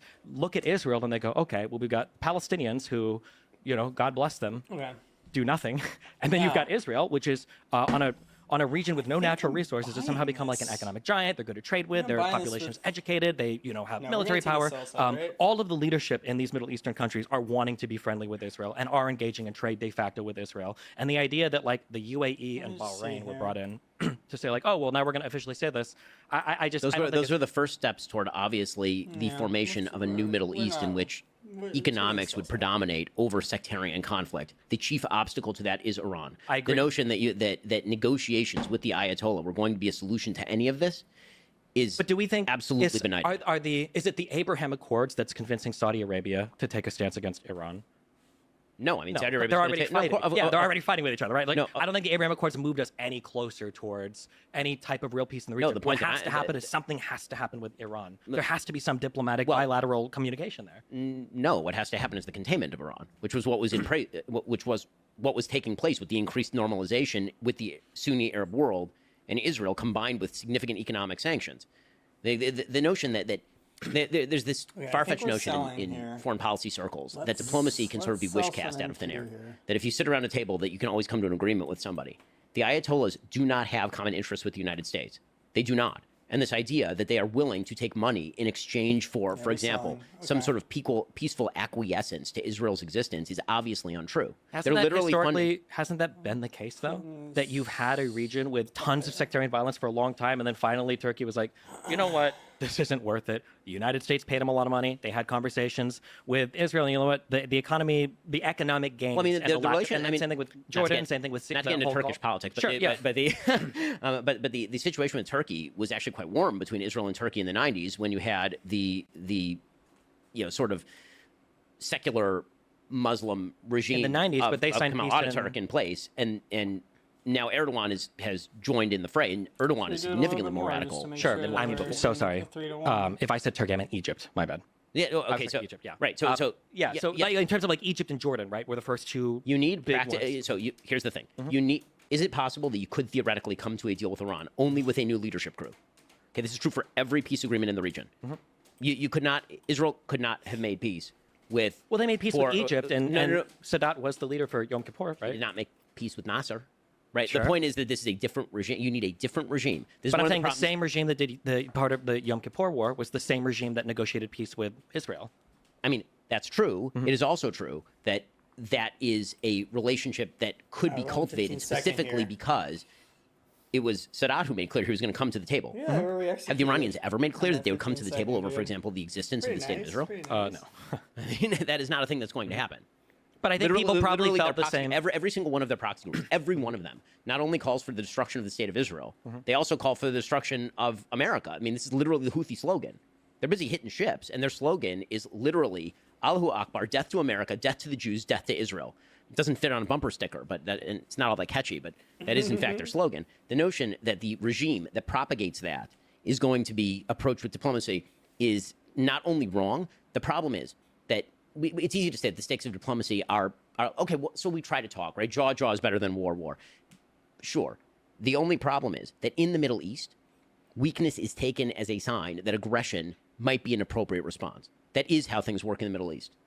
And the fact that that Joe Biden came into office with an orientation toward continuing the Obama policies in Iran has led to conflagrations, these sort of brush fires breaking out everywhere that Iran has borders with either the West or Israel or both. Right? Any place that's happening is leading to brush fires because, again, the logic of violence in the Middle East is not quite the logic of violence in other places because you have a in low, the world. By the way, I think the logic of violence in the Middle East is actually closer to what most low. international politics looks like than we wish that it were. I mean, I think that's part of what's happening in Ukraine as well. So you think which brings me, by the way, here's my question about Ukraine. We did. Sure. Well, just real quick, and then you can answer this one now. So you think that for Iran, right, a country that has been sanctioned for God knows how many years now, you think that for Iran, just continuing to sanction them and contain them is an effective way, is more effective than trying to engage them in bilateral or multilateral peace talks? Yes, 100%. And the proof is in the pudding. Before we go to Ukraine, can I ask about We Israel? had that So 15-second you're both reversal. I think mostly in we buy agreement. this now.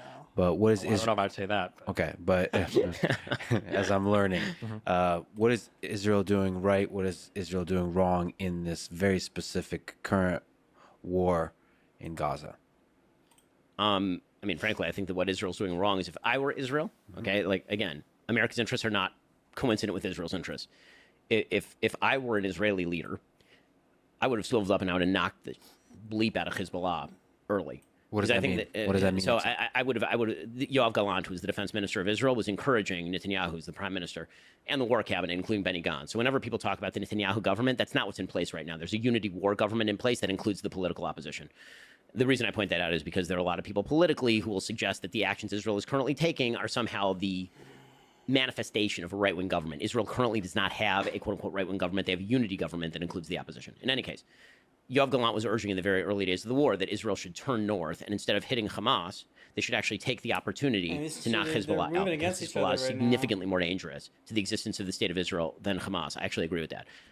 As far as what Israel has been doing wrong in the actual war, I mean, I think that, again, from an American perspective, I think that Israel is doing pretty well. From an Israeli perspective, if I were Israeli, I would actually want Israel to be less loose about sending its soldiers in on the ground level. So Israel's attempting to minimize civilian casualties, and the cost of that has been the highest military death toll that Israel has had since the 1973 Yom Kippur War. I mean, I personally know, through 1 degree of separation, 3 separate people who have been killed in Gaza. And that's because they're going in door to door. It's because they're attempting to minimize civilian casualties, and they're losing a lot of guys in this particular war. You know, the problem that Israel has had, historically speaking, is that Israel got very complacent about its own security situation. They believed the technology was going to somehow correct for the hatred on the other side of the wall. That so we our are people still have to looking live to underground buy for 2 weeks at a time let's while get some on rockets this. fall. But at least it's not a war, and that complacence, bred what happened on October 7th. So, to me, what Israel did wrong was years and years and years of complacence and belief in an Oslo system that is at root a failure, because you cannot make a peace agreement with people who do not want to make peace with you. So that's what I think Israel is doing wrong. I have a feeling there's going to be wide divergence on this point. Yeah, Jack, let's see us in the afternoon. Maybe. So We're trading this morning. in terms of broadly speaking, I generally oppose settlement expansion. Is a thing that Israel does incorrectly that I think is kind of like provocative to at least all the Palestinians in the West Bank, and it probably energizes hatred in the Gaza Strip for them as well. In terms of conducting warfare, the one thing that I always say to everybody, especially Americans, is you can't evaluate things from an American perspective. It's very stupid. It happened a lot with Ukraine, where people are like, oh, well, didn't they work with the Nazis, and like weren't the Soviets the good guys? And it's like, well, in other parts of the world, it's not quite as simple. And I think the same is true for Israel-Palestine, that a lot of Americans will analyze the conflict as just being one between only Israel and Palestine, which is not. It's a conflict between Israel and then Palestine, Hezbollah, the Houthis, and Iran. Right now it is. I think that however, one area where I'll break with Ben is I think that minimizing civilian casualties and everything is very, very, very important. I think on the Israeli side, I don't think it's important so that the U.S. will stay with them, because I think the U.S. is probably going to stick with Israel as long as they're not doing anything crazy. And I don't even think it matters for the international community. It definitely doesn't matter for the UN, because Jesus Christ. However, I think it's really, really, really important that I think that in the Middle East, broadly speaking, I think that leadership, especially in the Gulf, has gotten over the Palestinian issue. I think that leadership is kind of like they don't care as much anymore, but the populations still care quite a bit. And I think that the main issue that Israel could run into is if the civilian death toll does climb too high, and if they start to hit this, 40, 50, 60,000 number of civilian casualties, they run the risk of the civilian populations in the surrounding Middle Eastern states becoming so antagonistic towards Israel that they start to take steps back towards normalization in the region. So, for instance, I know that Bahrain, I think, already pulled out their ambassador to Israel. My guess is going to be it's temporary. I know that on the public speaking side, you've got a lot of people condemning Israel for the attacks. And on the private side, you've got people telling Israel, please kill all of Hamas because this is untenable and nobody wants to work in this situation. I don't know if this ended up being true or not. I'm guessing it didn't. But I saw on a couple of Twitter accounts it was leaked that potentially Saudi Arabia was considering installing a government in the West Bank that they would run. No, I mean, I think Israel would love nothing better than that. But that is For not sure, something the yeah, Saudis... okay. One of the big problems in the Middle East is literally no one wants to preside over the Palestinians. Yes. No one. So in the I think Arab that- states, Israel, no one. Yeah. So I think the issue is, and I'm largely actually, I'm very sympathetic towards the Palestinians because I think that for, since 48 and onwards, I think that all of the Arab states super gassed them up on that. They wanted the Palestinians to fight because they wanted to fight with Israel. However, as time has gone on and they've realized that it's kind of a lost cause, states have started to drop out. So you're getting these bilateral peace treaties with Egypt and with Jordan. You're getting multilateral agreements like the Abraham Accords. And now the Palestinians are looking around and like, okay, well, you guys told us to fight all this time. And now the only people that we have supporting us are Iranian proxies. So the Palestinians are in a very weird spot where they've like lost all their support. I think that Israel, what I would say to be quote unquote critical of Israel is Israel needs to take strong steps towards peace that probably involves them enduring some Yeah, undue so if we can hardship. get So not more the down October here, 7th this is what I attacks because want. I wanna Jesus, that's buy way too much. But, in this other little types gap of, here. attacks that they might have Tiny to deal with little- that might cause some civilians to die that they don't come out over the top with and retaliate with if there's ever going to be peace in that region. However, another thing that I've always said is a huge problem between Israel and Palestine is I think that both sides think that if they wanna buy continue in to there. fight, it will be good for them. But the problem is one side is delusional. I think Israel wants to continue to fight because they get justifications for the annexation of the Golan Heights. They get justifications for expansions, especially into Area C, that I think they're probably going to try to annex soon. They get justifications for the increased military posturing towards the Gaza Strip and the embargoes. And Israel is right that if the conflict continues, really the situation only improves for Israel over time. But the Palestinians also all believe that if they keep fighting, they've thought this since 2000 under Arafat, that if they just keep fighting, they'll get better gains too. But that's not the case. Is there a difference between Palestinian citizens and the leadership when you say that? I love all people. I love all people around the world. And I think that when we analyze issues, I fair think that we value have to be very there. honest with what the people on the ground think. And the idea that Hamas is just this one-off thing in the Gaza Strip Looks like a is moment. not only incorrect with the situation on the ground, it's also incredibly ahistorical. Nope, nobody And the there. idea that like the Palestinians in the 15 West Bank, of second. which I believe the most Barely recent anybody's polling there. shows, I want to say 75 to 80% support the October 7th attacks. Palestinians in general want to fight in violent conflict with Israel. That's not just the position of the government. That's not just people. There's a reason why Abbas doesn't Yeah, want to do let's, elections in the West Bank. we're good here. And I it's think we because got the Palestinian this people one. really do want to fight with Israel. But to combat that problem is like, you have to get the UN on board. We've got to don't want do it an to run actual below that addressing of low, the though. Palestinian refugee lower problem, it which is does. handled like a joke right now. Iran has to be brought to the table in terms of negotiations. There has to be huge efforts made to economically revitalize these like Palestinian areas, even though they're one of the highest recipients of aid in the world. You have to do something about the embargo and the blockade in the Gaza Strip, which isn't just maintained by Israel, it's also maintained by Egypt. You should ask why.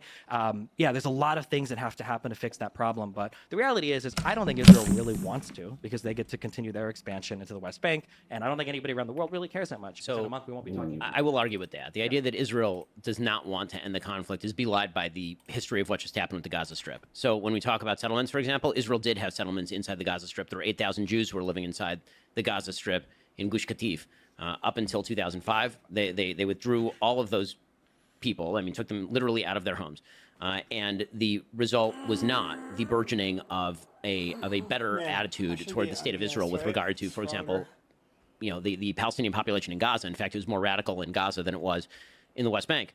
The result was obviously the election of Hamas, the October 7th attacks, in which unfortunately many civilians took part in the October 7th attacks. There's video of people rushing, who are civilians and dressed in civilian clothing, into Israeli Careful, villages. Not always the same thing. Well, no, that is 100% true, obviously. And when it comes to Area C and Israel's supposed deep and abiding desire for territorial expansion in Area C. So for those who are not familiar with the Oslo Accords, and again, this is getting very abstruse, but the Oslo Accords are broken down into 3 areas of the West Bank. Area A is under full Palestinian control. That'd be like Jenin and Nablus, the major cities, for example. There's Area B, which is mixed Israeli-Palestinian control, where Israel provides some level of military security and control.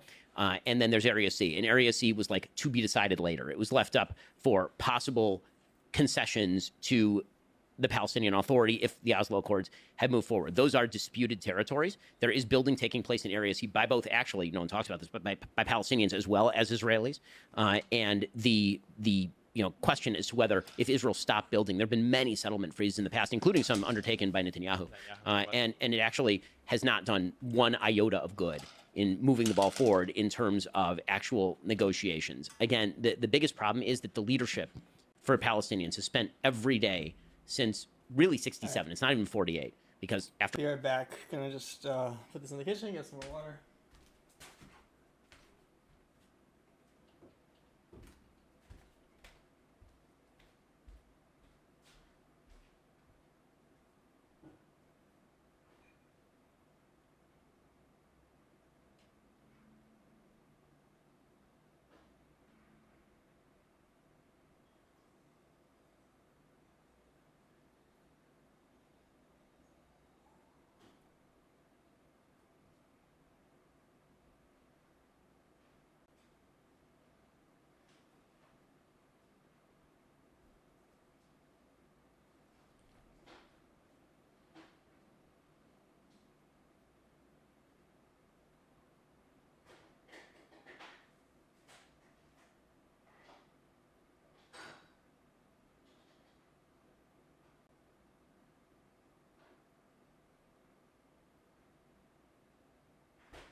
All right, what did we miss?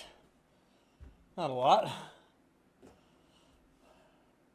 Between 48 and 67, Jordan was in charge of the West Bank, and Egypt was in charge of the Gaza Strip, and at no point did either of those powers say, hey, maybe we ought to hand this over to an independent Palestinian state, which was originally the division that was promoted by the UN partition plan in 47.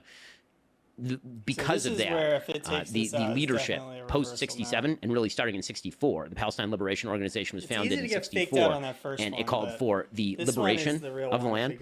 In 64, they had the West Bank and they had the Gaza Strip, so they're talking about Tel Aviv. When it was founded in 64, the basic idea, as kind of indicated by that, was Israel will not exist, and that was a promise that's been made by pretty much every Palestinian leader in Arabic to the people that they are talking to. Yasser Arafat famously would do this sort of thing. He'd speak in English and talk about how he wanted a two-state solution, and then he'd go back to his own people and say, this is a Trojan horse, and we're going to... If Israel could, if you think that Israeli parents want to send their kids at the age of 18 to go and monitor Jenin and Nablus and be in Khan Yunis, you're out of your mind. You're out of your mind. Israelis do not want that. In fact, Israelis didn't want that so much that they allowed rockets to fall in their cities for full-on 18 years in order to avoid sending soldiers en masse back into the Gaza Strip. True, but I think Israel does want to continue to expand settlements in the West Bank, right? They want to continue to build. They want to have all of Jerusalem, East Jerusalem as well. Well, I mean, East Jerusalem has already been annexed. So East Jerusalem is, according to Israel, a part of Israel. That's not a settlement. Sure. Okay, so there's that. With regard to, does Israel have an interest in expanding settlements in the West Bank? Why would they not until there's a peace partner? Sure, that's what I mean. But I'm saying as long as the conflict continues, like, because even when you talk about your suggestion is that they're incentivizing the conflict to continue so they can grab more land. Well, no, let me be very clear. I don't think there's like a plan. Like, so some people say, for instance, they'll take that one quote from Netanyahu and try to say that like he was funding the people in the Gaza Strip by allowing Qatari money to come in, even though he was actually speaking in opposition to Abbas, allowing the Gaza Strip to fall for Netanyahu to clear it out for him, they give it back, et cetera, et cetera. I'm not claiming those theories. I'm just saying that I think that Israel will take a relatively neutral stance towards conflict enduring, because as long as the conflict endures and as long as the settlements can expand, I think that ultimately benefits Israel. I think there would be let's put it this way. If suddenly there arose among the Tiny fair Palestinians a value deep gap. and abiding desire for peace, approved by a Although vast maybe we majority of try the and buy population in with that serious thing if we security can. guarantees, I think you'd be very hard-pressed to find Israelis Actually, who would not be there's a willing link to at through least that. consider that in feel return like for we're not like- expanding bathrooms in a front. I kind of I would have agreed with you on October 6th. I think we're probably a year or two away from that right now. No, though. no, but, Yeah. but no. The point I'm making is that Israelis now realize that the entire peace process was a sham, meaning the people who were on the other side of the table were using it as a Trojan horse in the first place. The death of Oslo is not the death of Israeli hopefulness. It's the death of the illusion that on the other side of the table was anyone worth bargaining with. That's what's happening, and that's why you have this sort of insane disconnect right now between the United States and the Israeli government. Again, it's a unity government. No one in Israel is talking about making concessions to the Palestinian Authority for a wide variety of reasons, including the fact that Mahmoud Abbas's Fatah continues to pay actual families of terrorists who kill Jews. Sure, the market fund, yeah. Right, and the Which is fact- from the moderate West Bank. right, exactly. Yeah. That's so yeah. Again, like the taste in Israel for this is even the people who are the Chilonim, right? Those are the most secular people in Israel, which was, by the way, the place that was attacked on October 7th. I mean, what people should understand is that October 7th was not an attack against settlements in the West Bank. It was an attack on peace villages that were essentially disarmed. And many of these people who were killed were peace activists who were literally trying to work with people in Gaza to get them jobs. I mean, it's just, it's mind-boggling. That's why you've had this ground shift in Israel. The next 20 years in Israel is going to be about security and economic development, period, end of story. Everything else goes second, third place. And I will say I agree essentially with everything you're saying. Not to loop back on another topic, but this is one of the reasons then why I was so critical. I don't want to say critical, but like kind of nonchalant about the Abraham Accords, because they didn't address anything with the Palestinians whatsoever. They brought in countries that weren't super relevant to the conflict. They didn't bring in Qatar, which is where a lot of the money and support for the Gaza Strip comes from. They didn't involve Iran at all. They involved bilateral. No, but it totally changed the mentality. And this is why what I'm seeing right now, this is why, listen, I think that Biden has done better than I certainly expected him to do in terms of support for Israel. Like Obama was way less supportive of Israel than Biden by every metric. With that said, the rhetoric that he's been using recently and that Blinken have been using recently about Israel needs to make painful concessions for peace, recentering this issue at the center of relations in the Middle East is doomed to failure.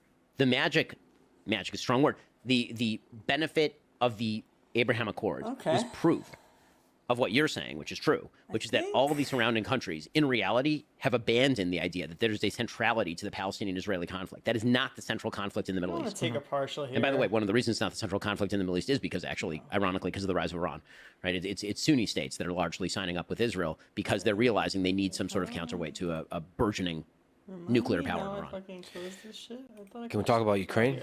Sure. You have why a not? disagreement with you with what Destiny said. My main problem no. with Did we miss Biden's the partial policy close? I was with just regard to gonna Ukraine do is it. that he outsourced the end goal of the war to Zelensky early on.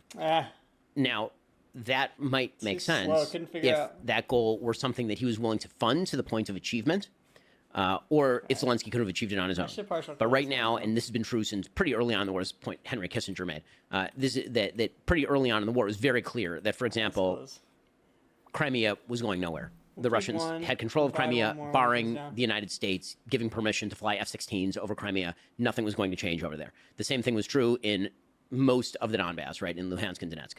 That was not going to change. Zelensky's stated goal, and you understand it, he's the leader of Ukraine, right, is that there was a predation on his territory in 2014, and that the Russians sent their little green men across the border, and then they took all of these areas. And so he, as the leader of Ukraine, is saying, okay, I want all of that back.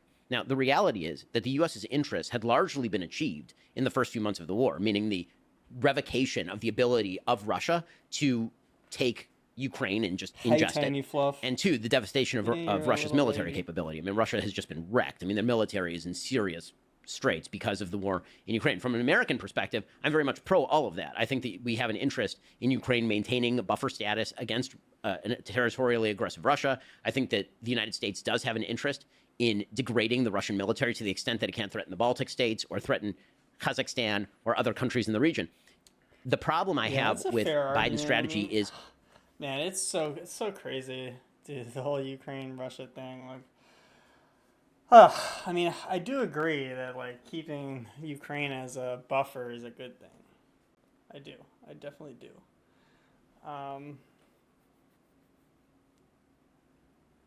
It's just very complicated. Like, should we be sending hundreds of billions of dollars to Ukraine to do that? Yeah, I mean, I don't know. It's like there's so much that we could be doing with that money here. I don't know, man. It's complicated stuff. as always, I think that it's a muddle, and I think muddles tend to end with misperceptions. War tends to break out and maintain because of misperception. Misperception of the other side's strength, the other side's intentions, and all of the rest. People misperceive what's going to happen. They say, I'll cross that line and nothing will happen, right? This is what Putin thought. He thought, I'll cross that line, they'll greet me as a liberator, and because the United States just surrendered in Afghanistan, essentially, they won't do anything, and the West is fragmenting because NATO's fragmenting and all the rest of this, and obviously he was wrong on all of those scores. The problem for Biden is that, as with virtually every war, no end line was set. And so it became out recently, it was widely reported, that actually there was a peace deal that was on the table in the first few months that Putin was on board with, that basically would have ceded Luhansk and Donetsk and Crimea to Russia in return for solidification of those lines, American and Western security guarantees to Ukraine. Right? Ukraine wouldn't formally join NATO, but there would be security guarantees to Ukraine. We're ending up there anyway. It's just taking a lot more money and a lot more time to get there. And do you think Trump would have helped push that peace? Yes, and I think that Biden actually did Zelensky a bit of a disservice because Zelensky knows where this war is going to end, and it's not going to end with Luhansk and Donetsk and Crimea in Ukrainian hands. It's just not going to, and he knows that. What actually, in my opinion, Zelensky needed was for Joe Biden to be the person who foisted that deal upon him so that he could then go back to his own people and say, listen, guys, I wanted all those things, but the Americans weren't willing to allow me to have all those things. And so we did an amazing job. We did a heroic job in defending our own land. We devastated the Russian military, even though no one expected us to. But we can't get back those things because it's unrealistic to get back those things because America basically, they're a big funder and they're the ones who want the deal. Instead, what Biden said, and this was reported in the Washington Post last year, the Biden administration said, we're going to fight for as long as it takes with as much as it takes. And when they were asked until when, they said, whatever Zelensky says. And that's not a policy. That's just a recipe for a frozen conflict with endless funding. Now, it may be that Putin has walked away from the table and that deal is no longer available. If that deal is available right now, I certainly hope that's being pursued behind closed doors. My main critique, again, of Biden is that when you outsource the end goal to another country without stating the week during the kill zone, that which looks like it's a freaking nasty wick, right?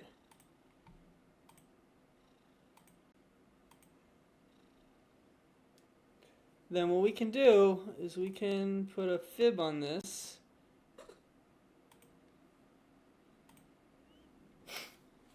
And look for a short.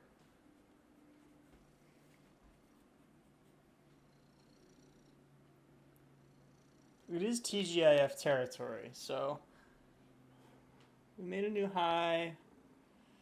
I think that's this is your 10 a.m. macro, so like down, up. We've got the new hourly coming. So on this open this new hourly, I'm gonna be looking for a trade in the wick of the hourly, probably to the short side. But if it comes back down, maybe I'll buy it.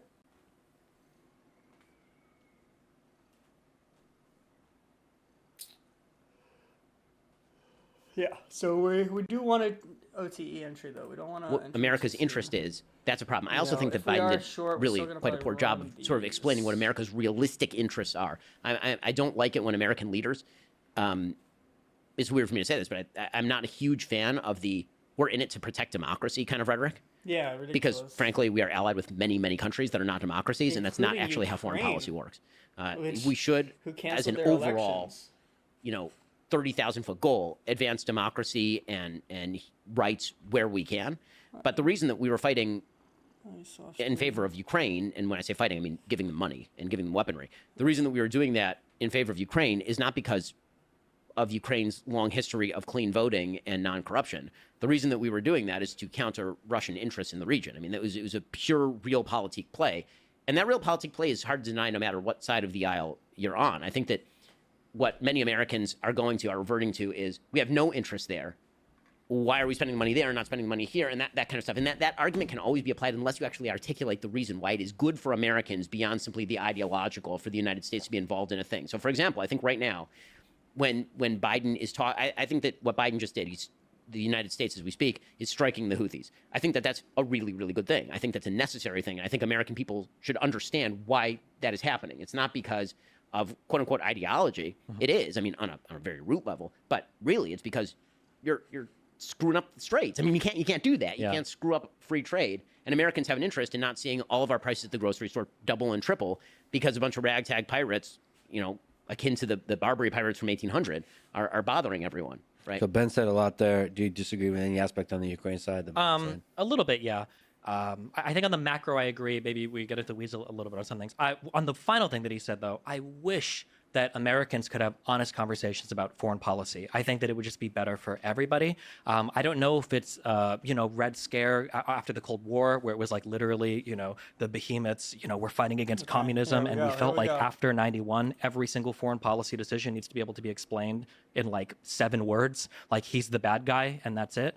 I wish we had more honest conversations about what our foreign policy interest is in a particular region, because I don't think most Americans honestly could even articulate why Israel would be an important ally, or why it's important to defend Ukraine against Russia, or why should we care about Taiwan at all. I don't know if most Americans could articulate anything there, even though they might have very strong opinions about why we ought to be involved in certain conflicts. So I do agree with that. I wish we had more honest conversations about foreign policy. All right, 10 a.m. coming up.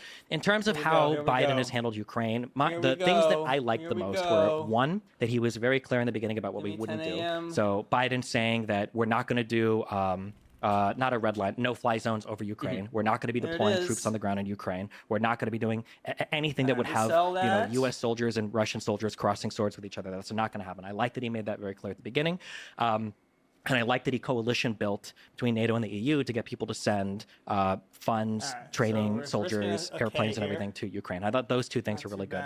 In terms of basically writing Zelensky a blank check, I would like to hope that Biden and the entire United States learned a lesson from Iraq and Afghanistan, that open-ended missions with unlimited budgets and no clear goal are like the worst foreign policy decisions you can ever do. They've like defined U.S. foreign policy for the past 2 or 3 decades, which is unfortunate, but seems to be the case. My feeling would be, and this is just a feeling, I don't know if internal cables have leaked that say otherwise, is the Biden administration has probably always had a quiet position of at some point there's going to be an off-ramp here. And I think even a month or two ago, I think those talks were being leaked, that discussion had begun with Zelensky looking for an off-ramp. But publicly, of course, the United States is never going to come out and say, we're going to support you guys to fight as much as you want for 3 months. And then after that, it's no more. Obviously, that can't be the statement. It's always going to be that we're going to support you in your fight against Russia. Yeah, we tried that under Obama with Afghanistan. It was terrible. Sure. Yeah, you can't escalate the troop levels to X, but only for 6 months, and then we're you just can't do that. It's always going to come off as we're going to support you forever and as long as it takes and as long as you need whatever we have to do to defend freedom and democracy in your country. And any other statement would be absurd. So I can understand why it feels like on a public level a blank check and an indefinite time period was granted to Zelensky, but I don't think that's going to be the case. I think I hope we've learned our lessons in the Middle East about the forever wars, that this isn't going to be a forever funding to Ukraine to fight for as long as they want. I do disagree. I feel like we're playing a little bit retrospectively, saying that like, well, it's obvious that they're not going to capture the Donbass. It's obvious that they're not going to capture Crimea. I agree for Crimea, that was incredibly obvious. But it was also really obvious that in 2 weeks, Russia would own Kiev and Ukraine was going to be Belarus 2.0. I think that even for a lot of military people and analysts around the world, that was an expectation, or at least a significant probability. Nobody knew, the phrase that's thrown around now is paper tiger, that Russia's military was as ill-equipped as they were. So I can understand why, especially if you're Ukraine and if you've repelled an invasion from one of the world's largest armies, why you might feel like, well, fuck it, let's fight for a few months, let's fight for a year, let's see what happens. And I can understand the United States supporting them, but I agree that there has to be some reasonable off-ramp where we're not going to fight forever. I think the U.S. State Department has already begun those conversations with Zelensky to look at what that off-ramp looks like. But yeah, I'm not too sure, other than like explicitly stating publicly, like you can only fight until this date. I don't really know what else I would change. I don't think the Biden administration should have done that. I don't know what else. Do you think Biden should cut this deal on the funding? Meaning there's this $105 billion deal that's been held up by debate between Republicans and Democrats over border, right? So basically it contains $60 billion for Ukraine, $14 billion for Israel, another several $billion for Taiwanese defense against China, and then it includes some border funding and some border... So I'm learning here. This is like, I don't really know that much about Israel. I mean, I a little bit, but like Israel, Ukraine, like I don't care that much. I mean, I care, but I don't care to know the details. I just don't want to spend money mostly. Don't want us instigating wars, but it's good. It's like I'm learning, right? These two are both very knowledgeable and slightly different opinions, but they mostly agree. I'm learning what's, at least that pro-Israel side and where there are disagreements, getting a little more color here. Provisions. Republicans want the border funding and the border provisions because we can get into the illegal immigration issue, but that's a pretty serious issue. And Biden and Democrats have been unwilling to hold that up. And that seems to me like, just from put aside Republicans, Democrats, seems like political malpractice, meaning there's a widespread perception in the United States that the border is a disaster area. Joe Biden wants these things. Many Republicans don't want these things. If he caves on the border stuff, he gets all the things that he wants, and he's going to be able to go back to the moderates in the country and say, I did something about the border. It seems like such an obvious win. If he caves on the border stuff, you mean on the Ukraine stuff? Yes, because then he gets the whole package. Sure, Meaning he can go back to his own base and he can say, listen, guys, I wanted to be easy on the border. The Republicans forced me to it, but we needed the Ukraine aid. We needed the Taiwan aid, right? Yeah. Like You're going to be more educated than me on this. I don't like, or maybe I just don't know enough. I don't like the principle that when we negotiate things in the United States, there's like 50 million hostages at all points in time for every single thing. Like, oh boy, here comes the debt ceiling. What do the Republicans want? What do the Democrats want? Oh boy, like here, we can't fund our government. But I mean, obviously, the argument is going to be that if the Ukraine funding doesn't come in this bill, and if Biden and his administration feel like it's really important, that not unilaterally, but as a single issue, it's not going to pass. So I would say that at this point, and I don't know what the conversations look like between the Biden administration and Zelensky, I would say at this point that it's probably fair to start making contingencies on the money that we give to Ukraine that listen, like this conflict has, waged on now. Like now we need to start looking for potential peace. We can't just write you an unlimited check. So, I mean, if those strings are attached, I'd be okay with it. But the broader question of like, is it okay to make this particular piece of legislation with all this funding contingent on the Ukrainian funding? I mean, that just seems to be the way the government works now, unfortunately. Quick pause. Bathroom break. They can One just of the easily big issues in this presidential wait you election out is going to and be then January attack. 6th. It's in the news now, and I think it's going to become bigger and bigger and bigger. So, question for right. Destiny first. We Did got the Donald trade on, Trump we're looking incite an good. insurrection I think on January we're 6th, the way that we're 2021? trading this right now. Absolutely. This is probably ignoring every other issue we've talked about, of which I think there are plenty that I would say disqualify Trump from holding office.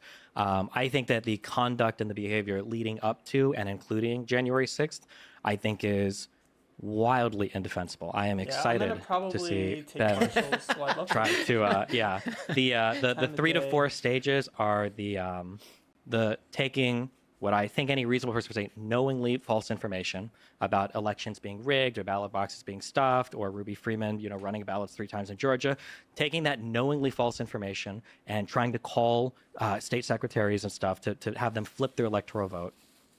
That was horrible. The plot. Yeah, I mean, horrible, but like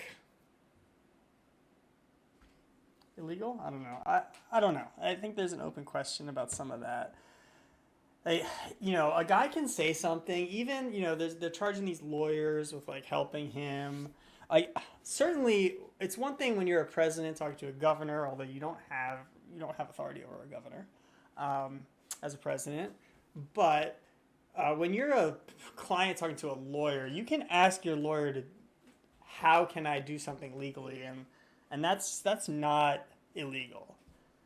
I don't see how you can charge someone for conspiring to defraud America or whatever the fuck it is when he's just asking his lawyers to find legal channels to do this.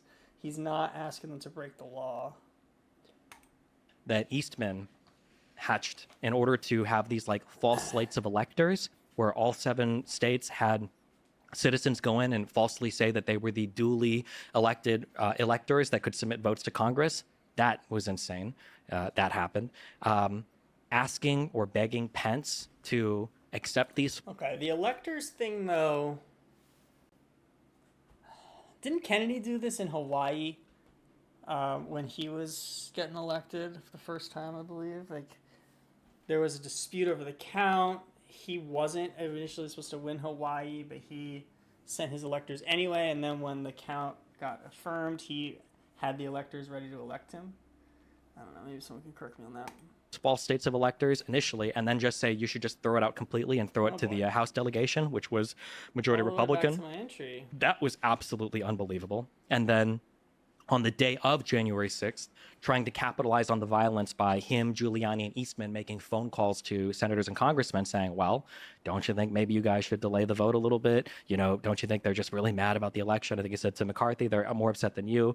And his utter dereliction of duty in not doing anything to stop the rioting that happened on January 6th because he was too busy taking advantage of it. I think. Yeah, I mean, that's ridiculous. Like, to say that he has dereliction of duty and not stopping the riots of January 6th is ridiculous. I mean, it's the opposite. It's actually Congress telling the Capitol Police to stand down in the face of, like, intelligence that they should be ramping up presence there.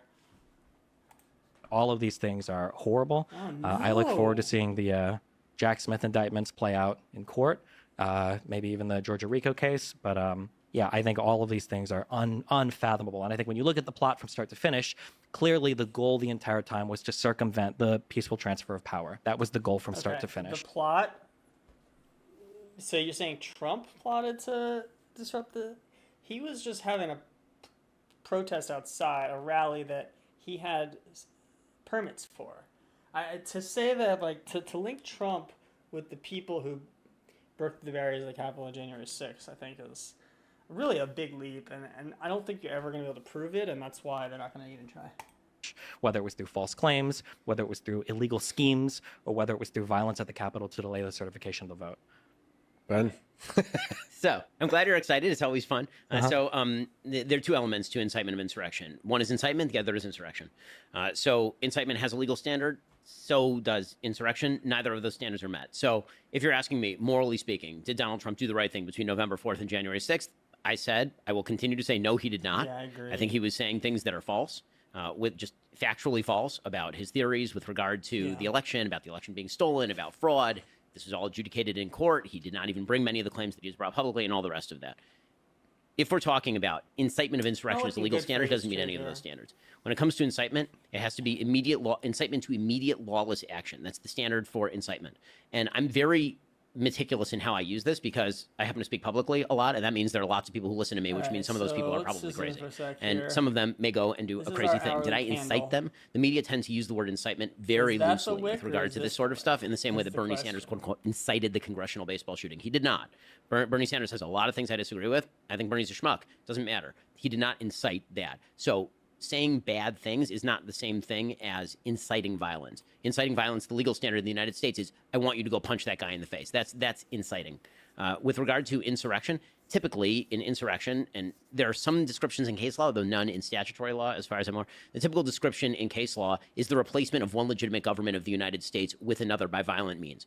The notion that Donald Trump coordinated any such insurrection is belied by the FBI itself. The FBI put out a report in, I believe it was August of 2021, suggesting that there was no well-coordinated insurrectionist attempt coordinated by the White House. In fact, what you had was Donald Trump thrashing around like that weird alien in the movie Life. I don't know if you ever saw it with Jake Gyllenhaal, or he's like kind of thrashing up against this glass box, just an alien just thrashing up against the glass box. That I think is more what you were seeing from November 4th to January 6th. And then, again, the claim that January 6th itself was an insurrection. So virtually, I'm not aware that anyone was charged with actual insurrection. There were some people who were charged with seditious conspiracy. There are insurrection statutes that do exist. No one was charged under those particular statutes.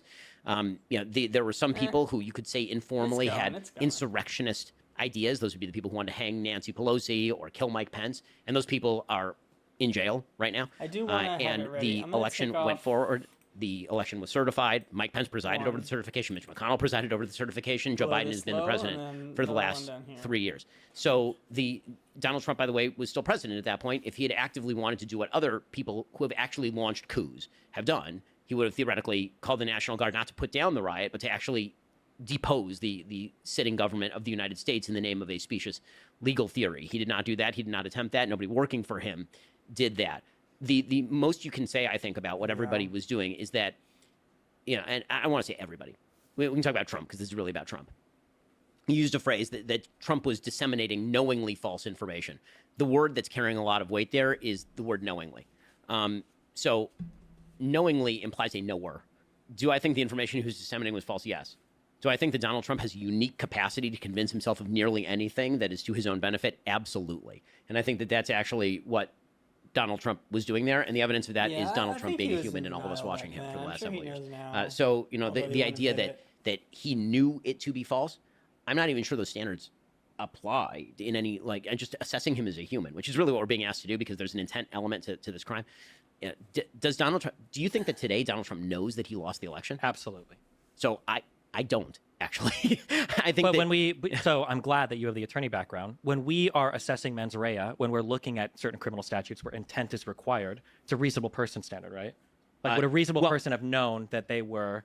No, it depends on the mens rea standard. So it's not the same in every case. If you have to establish individual intent, then it's not enough to say a reasonable person should have known. That would be enough for a negligence statute. Sure, Usually, when but you're for- talking about reasonable person statutes, just legally speaking, a reasonable person statute is should a reasonable person have known? That's when you get to like manslaughter. You Sure. can't do a reasonable person standard on like first degree murder. So you have for- to establish actual motive in first degree murder. But for first degree murder, you don't need the statement of "I plan to kill this person" or "I intend to kill this person." We No. can prove that state of mind. You using need a ton it- of you other need it- you need it- circumstantial evidence. right? Correct. Yes. Yeah. Sure. You could prove it. So I feel like my feeling for Donald Trump was there were Hey. all these people around him that he trusted to investigate election fraud. He trusted Barr and the DOJ. He asked Pence, his vice president, to look into it. He asked his chief of staff. He asked his legal counsel. He has so many people that ostensibly he All trusts them if he's asking them to look into it. And when all of them looked into it and reported back to him, no, we found Rolling nothing. here. Unless we're going to literally make the concession that Trump might actually be a delusional psycho man, at that point, should he not have realized, like, well, okay, maybe there's That's not a something. thing he should have realized the day of the election that he lost the election. But that's not. But that's Sure, but I'm not just the asking, question. I'm saying that, like, at that point, should he not have known that for him to go and propagate those claims that he'd asked all of the people he trusted to research, and then for him to take those claims to Michigan and to Georgia, and then publicly, and to try to convince people to throw out the election, you don't think that? But you're doing the same thing. You're reverting to should a reasonable person have known? Yes, a reasonable person should have known. Did Donald Trump know? That's a different question. And so conflating those two questions is going to get you into some messy territory. By the way, this is why Jack Smith charged the way Jack Smith charged. Yeah, which wasn't Jack Smith written in did not charge conspiracy. Jack Smith did not charge insurrection. He did not charge seditious conspiracy. Right? If the reason is think because Jack Smith- Jack Smith is a good lawyer. What he's doing is All right, now actually we got a new 15 broadly, minute here. I would say, pretty obviously expanding statutory I'm lowering this. coverage in weird Stop areas loss in order to because- cover a thing that doesn't quite fit into any of these legal categories. But the point that I'm making is that Jack Smith is on my side of this. He doesn't think that he can actually establish the intent necessary to convict under a seditious conspiracy or an insurrection I agree charge, with that, but I think a lot of the underlying facts, though, because he does bring up those calls to Raffensperger in Georgia, he does bring up in the indictments that they were knowingly false information. So it seems like that's going to be part of the case, maybe not to convict on any of the four particular charges that he mentioned, but it seems like that's probably going to be part of what he's going to have to establish in court to convict Trump. So Yeah. I want to look at the actual text of the charges. So I'm sorry that I don't have them memorized, gonna but I just believe run one's a my fraud stop charge and that go generally where- does not apply to cases like this. Generally, the fraud charge is like you're I mean, trying it to steal doesn't money from look the like government. NQ. Sure, one fraud is has it- been one is used like a- pretty broadly in the past, though. It doesn't have to just be because Smith has done oral arguments in response to a lot of the claims by Trump's lawyers. This was one of them. The infinite civil and criminal immunity was another one of them, where he cites past cases where these types of things, because I think it was to defraud of civil rights, I think was the fourth charge. Right. So the defraud of civil rights is usually somebody standing in the actual like voting house door and preventing you from voting, not you have a specious legal theory that you espouse in court about whether those votes should be thrown out. Sure. Yeah, Although that- I don't like when we say specious legal theory and novel application, which I do agree some of these in some ways is novel. I don't think we've ever also had a president try to do this before. It is a novel situation where Well, I mean, somebody has resisted the peaceful transfer of power this clearly in so many different ways. Well, if you're talking about the legal cases, that's not true. But Gore sued in 2000. Right? I mean, Yeah, I so don't like if know. we're talking about If the this legal is cases, comparable Say to that he Gore, if this is resisted comparable to peaceful Gore, transfer I'm not saying it's comparable to power. Gore. I'm saying that if the idea is that He's espousing a in- legal theory in court amounts Yeah. to de It's all facto in court. some just saying form that of election Gore- denial or interference in some way, that can't. That's not Okay. as a general principle. It's over inclusive. Sure. Gore wasn't trying to decertify the vote, though, for states, right? They challenged their thing to the Supreme Court. They lost their case in the Supreme Court, and then power transfer happened. Right, after. and Donald Trump had a bunch of legal challenges, and then he had a rally, and then there was a riot, and then he left power. Yeah, but the Eastman theory of what Pence could do in Congress is a far cry A away. truly from- shitty theory. I mean, make no mistake. It's a but not really just bad theory. shitty. I think that if any Democrat had done this, I think that I feel like we'd be looking at it in a far different lens. As in, we would be using terms like attempted coup, subversion of peaceful transfer of power. If a Democrat vice president had tried to essentially say that in Congress they could throw away the vote. So I think what I want to get to here, actually, so we chopped on can a be more Friday, specific, huh? Sure. is why are these terms important? We agree on, largely speaking, what happened. I think the characterization of the term, we keep kind of bouncing around between two different categories, and I want to make sure we can dump are we the legal stuff. Okay, actually, okay, because so we're just we're not talking, looking at incite because, like you said, Jack Smith, nobody's charging with incitement, and I don't believe insurrection is a part of it. So we're dumping legal. Just in terms of like a president that is trying to prevent the peaceful transfer of power. So we do call it a bloodless coup or whatever contemporaneous term you want to use. Right, so prevent the peaceful transfer of power with all means, or using means that are inappropriate, not quite the same thing. Using means that are inappropriate or illegal. Okay. Inappropriate. Okay, so illegal. I don't think so. I don't think that these charges actually meet the criteria for the various charges, and we can discuss each case if you want. Sure. As far as inappropriate, sure. I think tons of inappropriate stuff. I mean, inappropriate seems. The reason why I don't not, like the word inappropriate though is because then conservatives are very quick to say, well, sure, he was inappropriate, but everybody was inappropriate.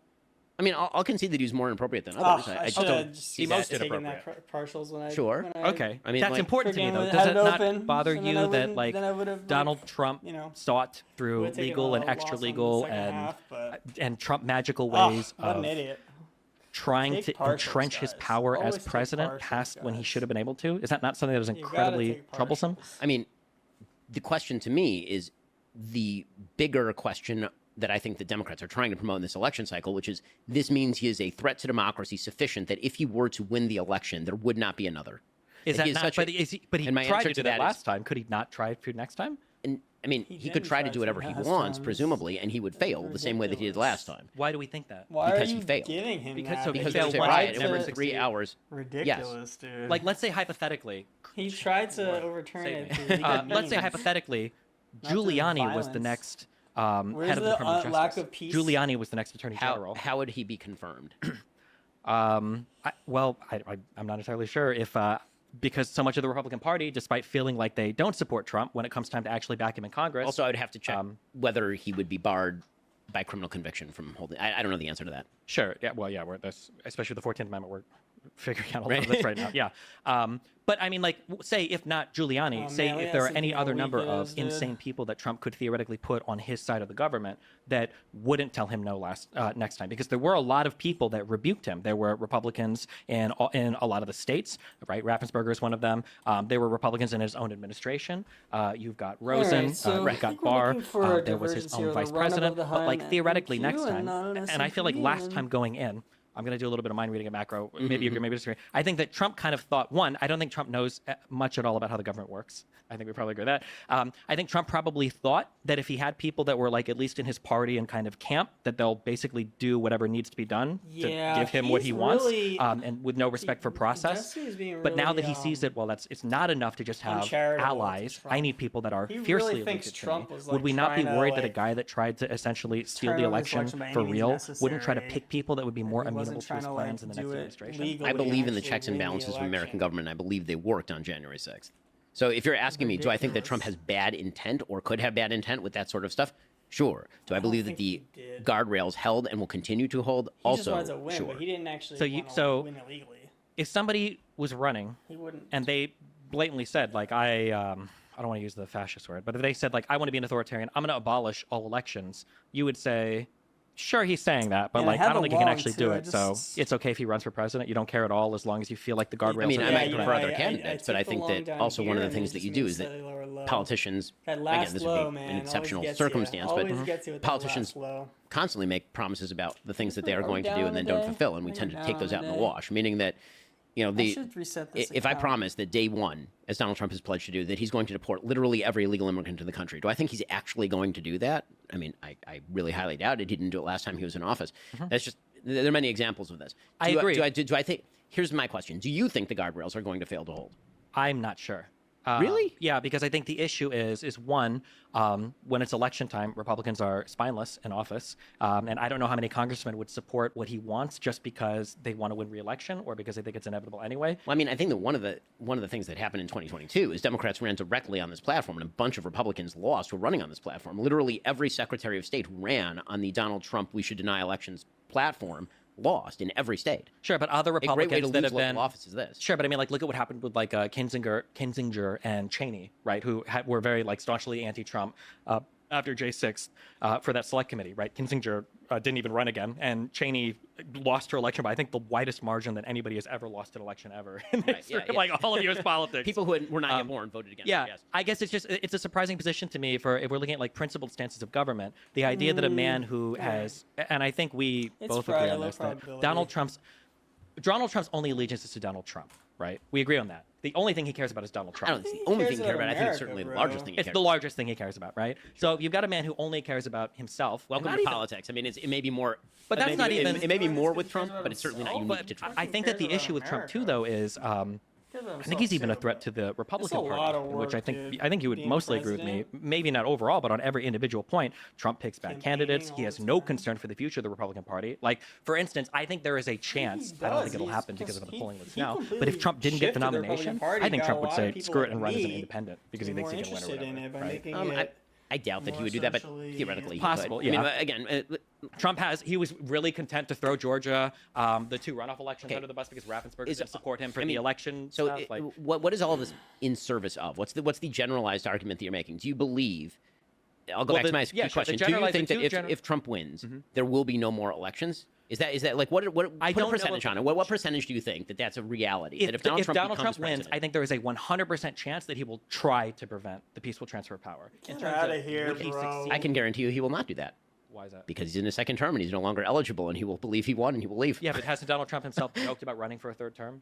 I think that having a third term. What has Donald Trump not joked about? I mean, Yeah, seriously. I don't. dude. Okay, hold on. if you want to prevent him from creating a revolution, you probably should Sure. actually just appoint him president, and then he can't run again. Here's another broad argument that I don't like in favor of Trump, and this was brought up earlier in terms of like we talk about like not grading presidents on a curve, but then earlier we said we take Biden's rhetoric. Oh no, more I totally seriously than grade Trump's. I 100% grade presidents on a curve. Are you kidding? Oh, okay. I grade pretty much everybody on a curve. then I feel like- I don't treat my 7-year-old I the feel same way like- that I treat my 9-year-old. Sure, but And I don't treat Trump the same way like treat that. Obama. It feels like we're treating Donald Trump like a 7-year-old or a 9-year-old. I think we should treat him like the president of the United States. I don't think having a president that has taken like concrete steps to prevent the transfer of power, which he did with the electorate's sham, which he did with Pence, and which he did with trying to capitalize on the J6 violence, a president that's taken concrete steps towards cooing the government, essentially. I don't know why that guy we'd say, well, you know, it's Trump, he does Trump things. The guardrails held. I'll probably hold next So time. Like, I mean, let's throw him in. when we say we shouldn't, do you mean that he should be actually barred from office? I'm just talking about support for him. I don't even think Republicans should support Trump. You lose your incumbent advantage. The guy's obviously self-destructive. He's destructive to the political party itself.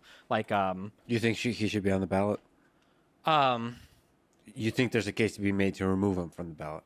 I think there's a case to be made, but man, the phrasing for as much as our governmental founding fathers and everybody else, you know, wrote nice amendments and wrote nice in the Constitution, some of the phrasing is very, very, very bleh. And the Section 3, the not requiring any type of actual conviction, I don't have a strong feeling on it. I will say I'm very interested in reading the majority opinion from the Supreme Court. I seriously doubt the Supreme Court is going to uphold that states should be able to decide if they leave them off the ballot or not. I think for the political future of the United States, it's probably not healthy that the leading opposition candidate is now going to be barred from the ballot. It's probably not healthy for us. Because then what? You want to talk about threats to democracy? That would be a pretty serious one. Yeah, applied I would say- across the board, by the way. It would be. However, like that threat to democracy was earned by Donald Trump and the conservatives that supported him. I think conservatives made a dangerous gamble when they threw Trump into office, and now like all of the fallout from that is something that we all as Americans have to deal with. I mean, I think that the unprecedented legal theory that a state can simply bar somebody from the ballot on the basis of, in an informal way, believing that he is "quote unquote" an insurrectionist is pretty wild. I mean, that We can say it's pretty well, but there is an amendment in the Constitution, the 14th Amendment, that says that if they have engaged in this, they shall not be, or you shall, I don't remember the phrasing because it doesn't require conviction, but it's a self-executing, arguably thing. If we're getting into constitutional law, I mean, there are a number of provisions that suggest that this is, number one, not self-executing. I mean, minority opinions in the Colorado Supreme Court case are pretty thorough. The number one contention, which is that this is not self-executing because other elements are not self-executing, that ignores subsequent actual law that happened. I mean, the Congress passed a law, for example, in 1872 defining who was an insurrectionist, who was not an insurrectionist for purposes of elections. In 1994, Congress passed a law that specifically defined insurrection as a criminal activity so that somebody could theoretically be convicted of insurrection and therefore ineligible to run for office. It is unlike, say, the analogs that are used by the majority opinion, like age. Obviously, this is not the same thing. We can all tell what somebody's age is by looking at their birth certificate. I can't tell whether somebody's an insurrectionist without any reference to a legal statute or a definition of the term. I would also say be careful with that because remember, one of Trump's first like big political actions was challenging Obama's birth certificate. Well, and I thought that was dumb at the time. But Sure. in any case, I like that you both said 100% chance that this Trump will idea try to that go for people third who term and like 0% Trump, like, chance, which subscribe for- third statistically. term, he's done, man. Are you kidding? He would want to. Not sure. given the- Trump's going to walk try. around, hands up high. He's going to be like, I'm a 2-term president. I'm the only president since Grover Cleveland. He wouldn't know. But since Grover Cleveland, who served 2 non-consecutive terms, I kicked Joe Biden out of office and I kicked Hillary Clinton out of office. Dude would be like, he'd be living large. Are you kidding? He doesn't want the presidency anymore after that. I just think that I think it's scary that like Donald Trump. Oh, man, it feels like for all of the I had accusations the that are train. made sometimes against I Democrats, was like just Biden like, is I ordering saw Garland this to investigate low, Donald Trump and blah blah then- blah. It seems like Donald Trump would actually do that with his DOJ, would give them orders. He didn't. He didn't. Well, he didn't kind do it of with his DOJ. kind of Just did lower, a though, little right? bit lower. So, for instance, with Jeffrey thought Clark, that this was Jeffrey Clark the- went to Rosen and Donahue and said, "Hey, listen, I need you guys to sign off on a letter that we're going to Try use essentially to bully states into Monday. overturning their elections by saying we found we're significant kinda election done. fraud." And part of that threat was Jeffrey Clark saying, "Listen, if you're not going to do it, Rosen, Trump's going to fire you and just make me keep going. the acting Attorney General." yeah, that was the threat that he Blue. carried, and I think Yeah, Trump Blue, I repeated had that the threat in a law. meeting later on. That was, I a little only too rebuked early when I think like stopped half out the and White House didn't staff get said, "If back you do in. this, we're resigning." Okay, so that's a slightly different topic because now you're getting into all the election shenanigans and all of this. But Sure, I'm just saying he but- threatened to fire his acting attorney general if he wouldn't carry the same platform. Essentially, like Yeah. if Trump could order his DOJ to do something, Yeah. would he? um, It's not I- beyond I- the pale for him, right? it's not beyond the pale for him to order them to do it, and then it's not beyond the pale for them to All right. reject him doing that, which is the story of his entire administration. Whereas Joe I Biden agree. orders his DOJ to do things, and then they just do them. Well, I'm not. We can get into the specifics there. It. This is one of the big problems that I have with, I mean, for example, all the talk about Trump tyrant, Trump executive power. I mean, Joe Biden has used executive power in ways that far outstrip Every anything that Donald president Trump- has been stretching and stretching and stretching executive power. I mean, That's Joe just been- Biden is going Joe Biden has gone well beyond anything Trump even remotely attempted to maintain via just pure executive power. And actually, Trump's use of executive power is nowhere near even what Obama's was. I mean, Obama Trump used executive- inability to get border policy passed literally had him using He was executive over power the to march high the right now, and military down to the S&P border did to do border not, policy. so- I mean, I think looking I mean, for a Joe short Biden S&P is literally used the Occupational terrible Safety right and now. Hazard Administration to try to cram down vax mandates on 80 million Americans. That's insane. Sure, he but literally why- said, but why I cannot did- relieve student loan debt, and then tried to relieve hundreds of billions of dollars in yeah, student but what loan happened debts. to that? It got struck down by the Supreme Court, and then they still did it. They still did it. Biden brags about it. For Brags about having relieved what he tens of was billions. able to relieve, which I think were related to particular types of student loan debt. But I'm just saying that like, well, the guardrails are holding with Biden as much as they're holding with Trump. The only difference is that once Biden exhausts his executive power, he's not running around like lying to people or trying to extort people or trying to and concoct insane schemes. Well, I mean, so here's the way I would think of this. Think of the guardrails holding as the filter, Sure. okay? Meaning like the coffee is in the filter. Some of it's, what you want is going to get through and all the stuff. The guardrails prevent the other stuff from getting through. Now the question becomes, what liquid are you pouring into the filter? Okay, meaning, so if a filter exists, if the guardrails hold, and if Donald Trump can't steal elections, what's the policy that comes through the other end of the filter? The policy I get from Donald Trump on the other end of the filter is a bunch of stuff that I like. The policy that I get from Joe Biden on the other end of the filter is a bunch of bullshit I don't. So that's the basic calculation. Okay, so then the idea is essentially that Donald Trump's rhetoric is insane, but we don't care. Donald Trump would probably try to steal an election if he could, but he probably won't be able to. He's not going to do it again. I told you. He's not. You don't think he has any? Why not? Because he won't be eligible to be on the ballot in. I mean, by the way, you want to talk about 14th Amendment? That's where the 14th Amendment applies. Okay, that's where it actually applies. Meaning you cannot. He is not qualified to be on the ballot in 2028 if he is the president of the United States. States can literally, in self-executing fashion, take him off the ballot, just like he's past the age of 35. Once you have been president 2 times, you're no longer eligible to be president of the United States. Why do Then you why do actually you have think, a strong little yeah, case but to like keep him off the ballot. Why That wasn't the 14th Why would the Amendment, 14th Amendment stop if he thought Vice President Pence could unilaterally decide the outcome of the election? When he's not on the ballot? So now your theory is that he's going to get reelected, and then in 2028 he's not even going to be on the ballot, and he's going to direct his new vice president Kerry Lake to simply declare him president of the United States when he has not been on a ballot. I don't know what the scheme would be. I think we can kind of like laugh and say this there's is no like scheme real we could reaching, even Destiny. concoct. Really, but buddy? I think You're Nacho that Nacho, like, with the machine gun, he's going to. Oh my god, really, dude? Like, these fucking delusional people, dude. For all the delusional talk about Trump people, like, you really think that after he serves a second term, He's gonna try and serve a third term by proxy.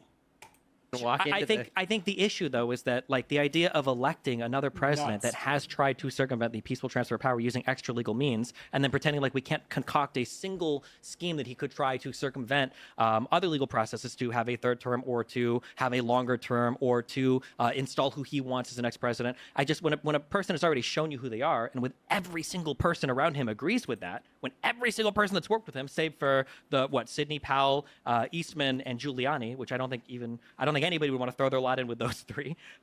It just seems wild to me that we would say like, yeah, we're just going to go ahead and trust this guy with another term of president, but like he can't run for a third term, so it's fine. When there's like 50 million other things, and I'll make you the case that if you want him not to make election trouble, you should elect him president in the next election cycle, and then he will be ineligible. Okay, well, I find that to be a wholly unconvincing argument, but okay. Well, recently in the news, the presidents of Harvard, Penn, and MIT failed to fully denounce calls for genocide. And that rose questions about the influence of DEI programs at universities. And so maybe either looking at this or zooming out more broadly at identity politics at universities or identity politics, wokeism in our culture, how big of a threat is it to our culture, to Western civilization? So obviously I'm going to say it's a huge threat. The reason that I think this is a huge threat, I want to give a definition of wokeism because people are very often accused of not using wokeism properly or believing that it's sort of a catch-all phrase. I don't think it's a catch-all term. I think that wokeism has its roots in postmodernism, which essentially suggests that every principle is a reflection of underlying structures of power, and that therefore any inequality that emerges under such a system is a reflection, again, of that structure of power. That used to be applied in sort of Marxist ways, the suggestion being that economic inequality was the result of misallocation of power in the structure preserved by an upper crust of people who wanted to cram down exploitation on people. That was sort of the Marxist version of postmodernism. And then it got transmuted into sort of a racial version of postmodernism, in which the systems of the United States are white supremacist in orientation and are perpetuated by a group of people who are, in fact, in favor of the preservation of white power and white supremacy. That is the generalized theory of critical race theory, as proposed by, for example, Gene Stefanchik and Richard Delgado in their book on critical race theory. That has taken a softer form that we refer to as DEI. The key in DEI is the E, meaning equity. So equity is a term that does not mean equality. People mix it up. Equality is the idea that we all ought to have equal rights, that we all ought to be treated equally by the law. Equity is the idea that if there is an inequality that emerges from any system, it is therefore due to discrimination. And the best way to tell whether somebody has been victimized is by dint of their race. And we can tell whether you're a member of an oppressed group or an oppressor group by the intersectional identity that you carry and by the nature of your group's success or failure predominantly along economic and power lines in American life. This means that if one group is predominantly successful economically, they must be a member of the victimizing class. And the only corrective for that would be, as Ibram X. Kendi likes to suggest, effectively anti-racist policy is racism in the service of destroying racism. That you're going to have to discriminate on the basis of race in order to correct for discrimination that's baked into the system. That's incredibly dangerous. It leads to a victim-victimizer narrative that is unhealthy for individuals and terrible for societies. It relieves people of individual responsibility, and it destroys the very notion of an objective metric by which we can decide meritocracy. And meritocracy is the only system human beings have ever devised that has positive externalities in literally any area of life. Every other distribution of wealth, power, done along other lines that is not having to do with merit has negative externalities. Every system having to do with merit has positive externalities because presumably the most effective and useful people are going to succeed under those systems. That's the very basis of a meritocracy. And the externalities of that mean that other people benefit from the meritorious and excellent performance of those people. Maybe it would be good to get your comments, your old stomping ground, Harvard. Do you think the president of Harvard should have been fired? I mean, I think she should have been fired not over the plagiarism allegations. I think she should have been fired based on her performance just at that congressional hearing. If the word black had been substituted for Jew in that statement by Elise Stefanik that she was asking about, or trans, or literally any other minority in America, maybe with the exception of Asian, then the answer would have been very different coming from Cloudy and Gay. With that said, I don't think the firing of Clown Gay really accomplishes very much. Meaning, did she get what she deserved? Sure. Does that mean that the underlying DEI equity-based system has been in any way severely damaged? No, I think that this is a way for universities, as truthful as Miguel Pen also, to basically throw somebody overboard as the sacrifice to maintain the underlying system that continues to predominate at American universities, where they spend literally billions of dollars every year on DEI initiatives and diversity hires and diversity administrators and all of this. I mean, one of the costs of education escalating is in the massive administrative function that is now undertaken by universities, as opposed to teaching and cost of dorms and such. You guys probably agree on a lot of this, right? Kind of, maybe, yeah. I don't know. I don't know what makes things do this, but it feels like we can never like have a good thing and then have it end as a good thing. Things always get taken to their extreme, and then we have to fight on those extremes. Like, I would argue that Hello? back in my day, we called it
SJW, social justice warriors, before it became woke, and it's like 2013 onwards, whatever. Like, there are aspects to wokeism that I think are good. Like, I like the additional representation that we have in media now. I like how, as much as people complain about the internet and how it's regulated, that there are way more groups that are represented on the internet, whether we're talking X, the platform formerly known as Twitter or Facebook or whatever.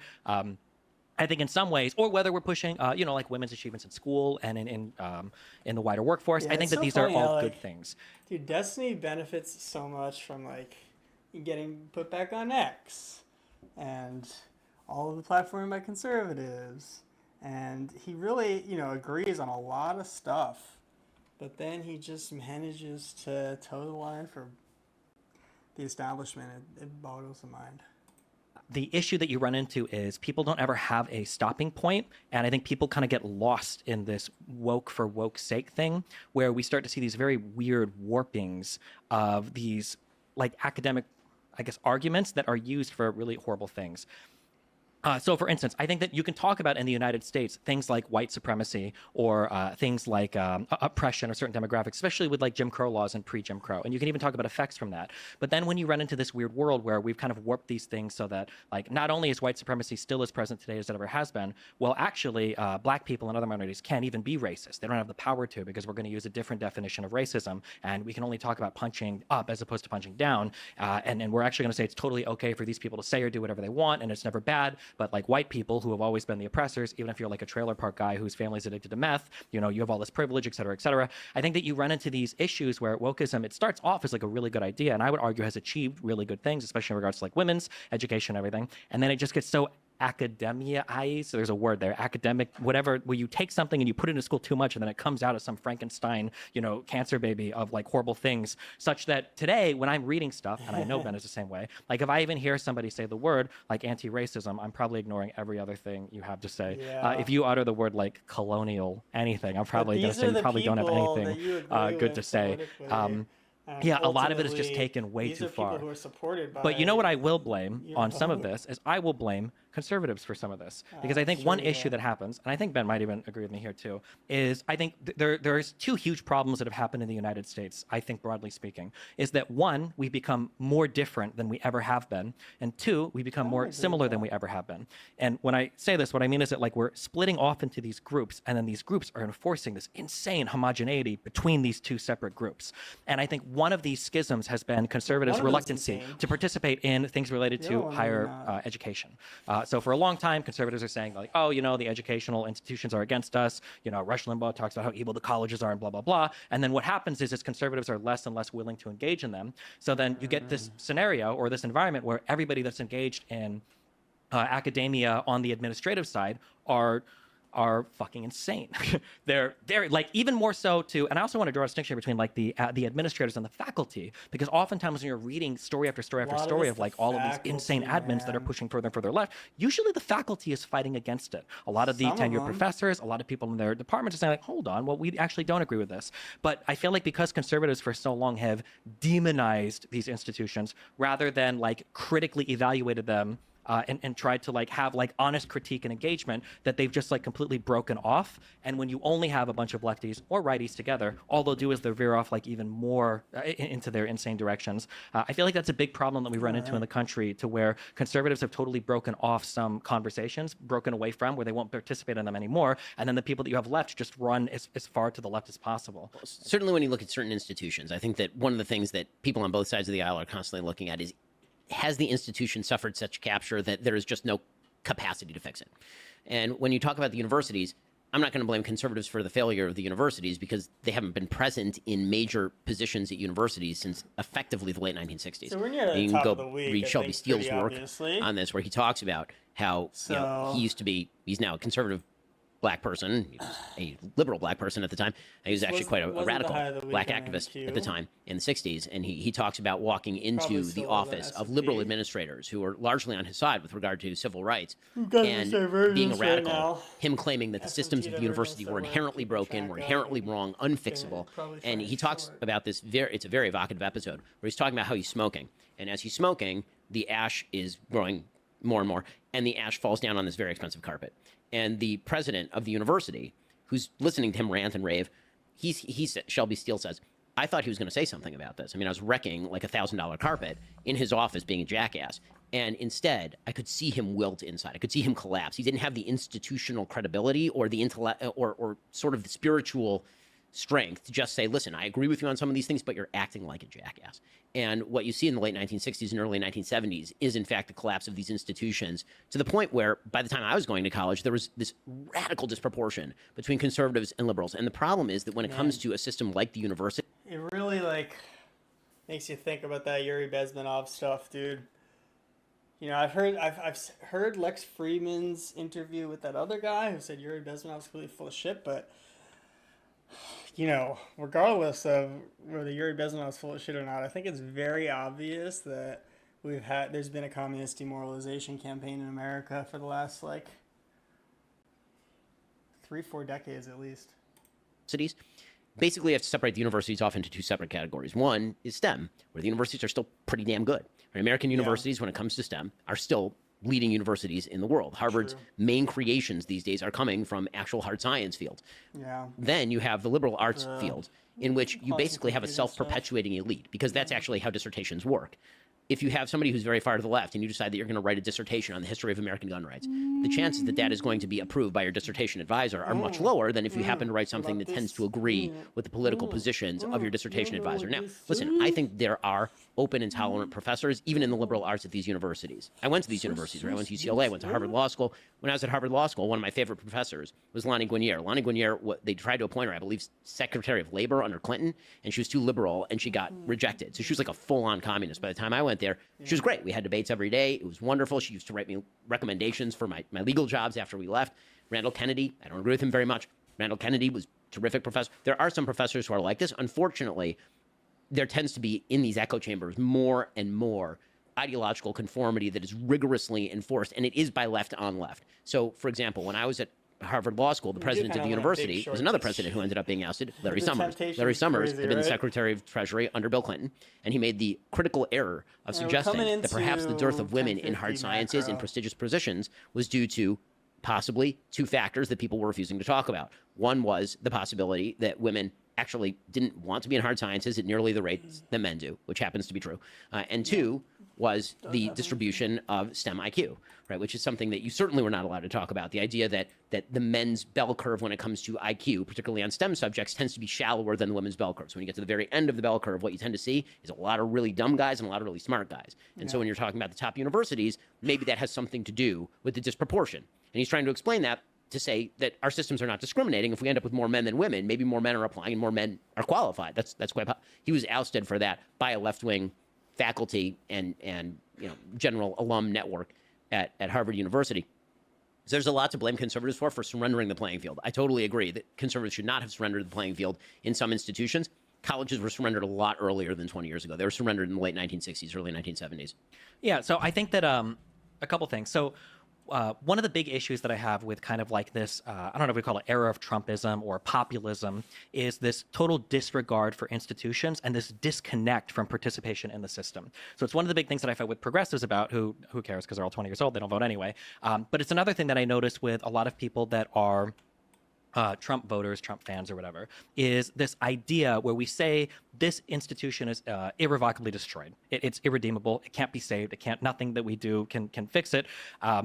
And I think that what that leads people to doing is, one, they disconnect further, and then two, there's a general hopelessness when it comes to how society is like ran or structured, such that you fall into that populist brain rot of the only person that can save me is Donald Trump. I can't trust literally anything. And I think that when you start driving people into that direction, all it does is it further amplifies all the problems that you're complaining about. So that's one of the reasons why when we talk about like conservative participation, I want there to be more conservatives that are trying to participate in academia, but I feel like the leading thought or the leading speaking out against it is basically saying it's a waste of time, it's completely lost. So I think that the alternative to that is that you're seeing on the right a growth of, for example, alternative universities. We're gonna just go feed cat.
Okay, back.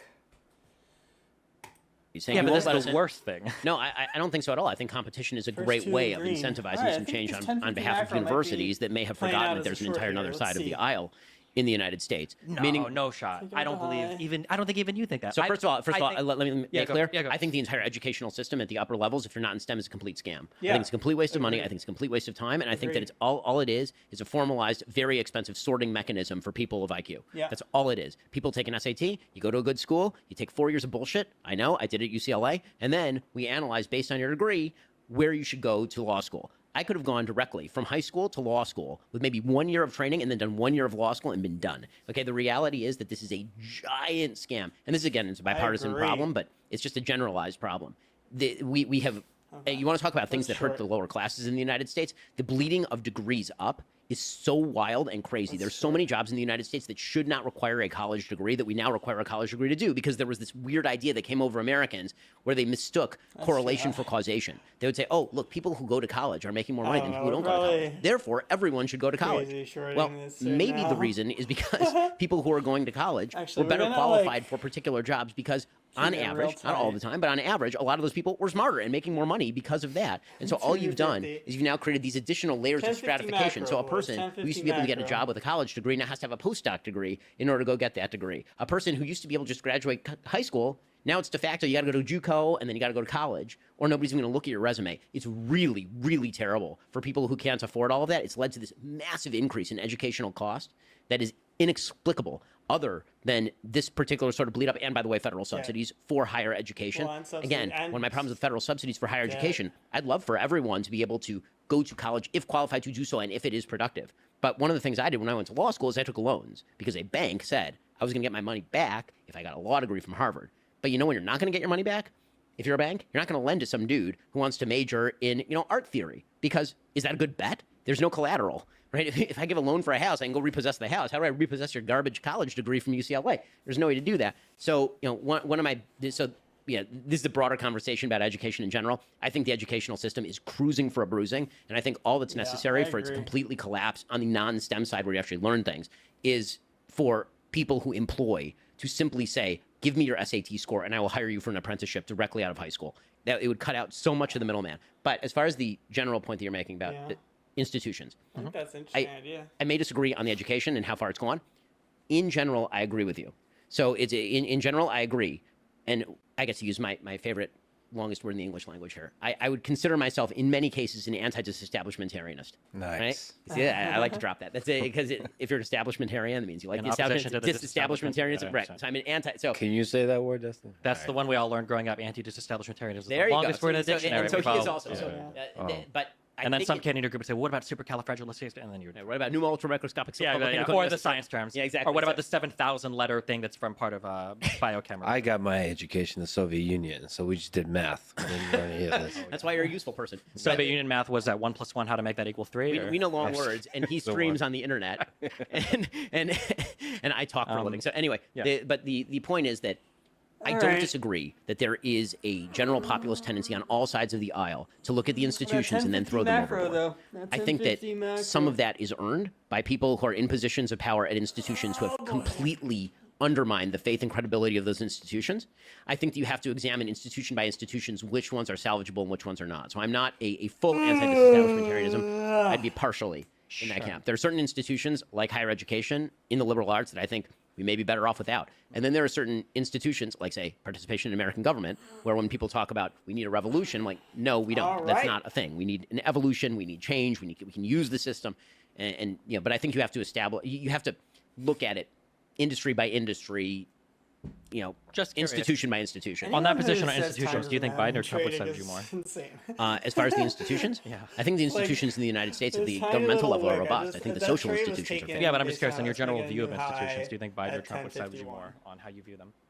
I mean, I think that in rhetoric, Biden would, and then I think that he would tear out 1052. the face of the institution and wear it around like a mask like Hannibal Lecter. I mean, that's Even my though he actual... resisted some people's calls to pack the court and Yes, because I think that his use of executive power was greater than that of Donald Trump. The power that he had, he used to greater effect than Donald Trump. Donald Trump, again, thrashed up against the sides of the box, but could not get out of it. Okay.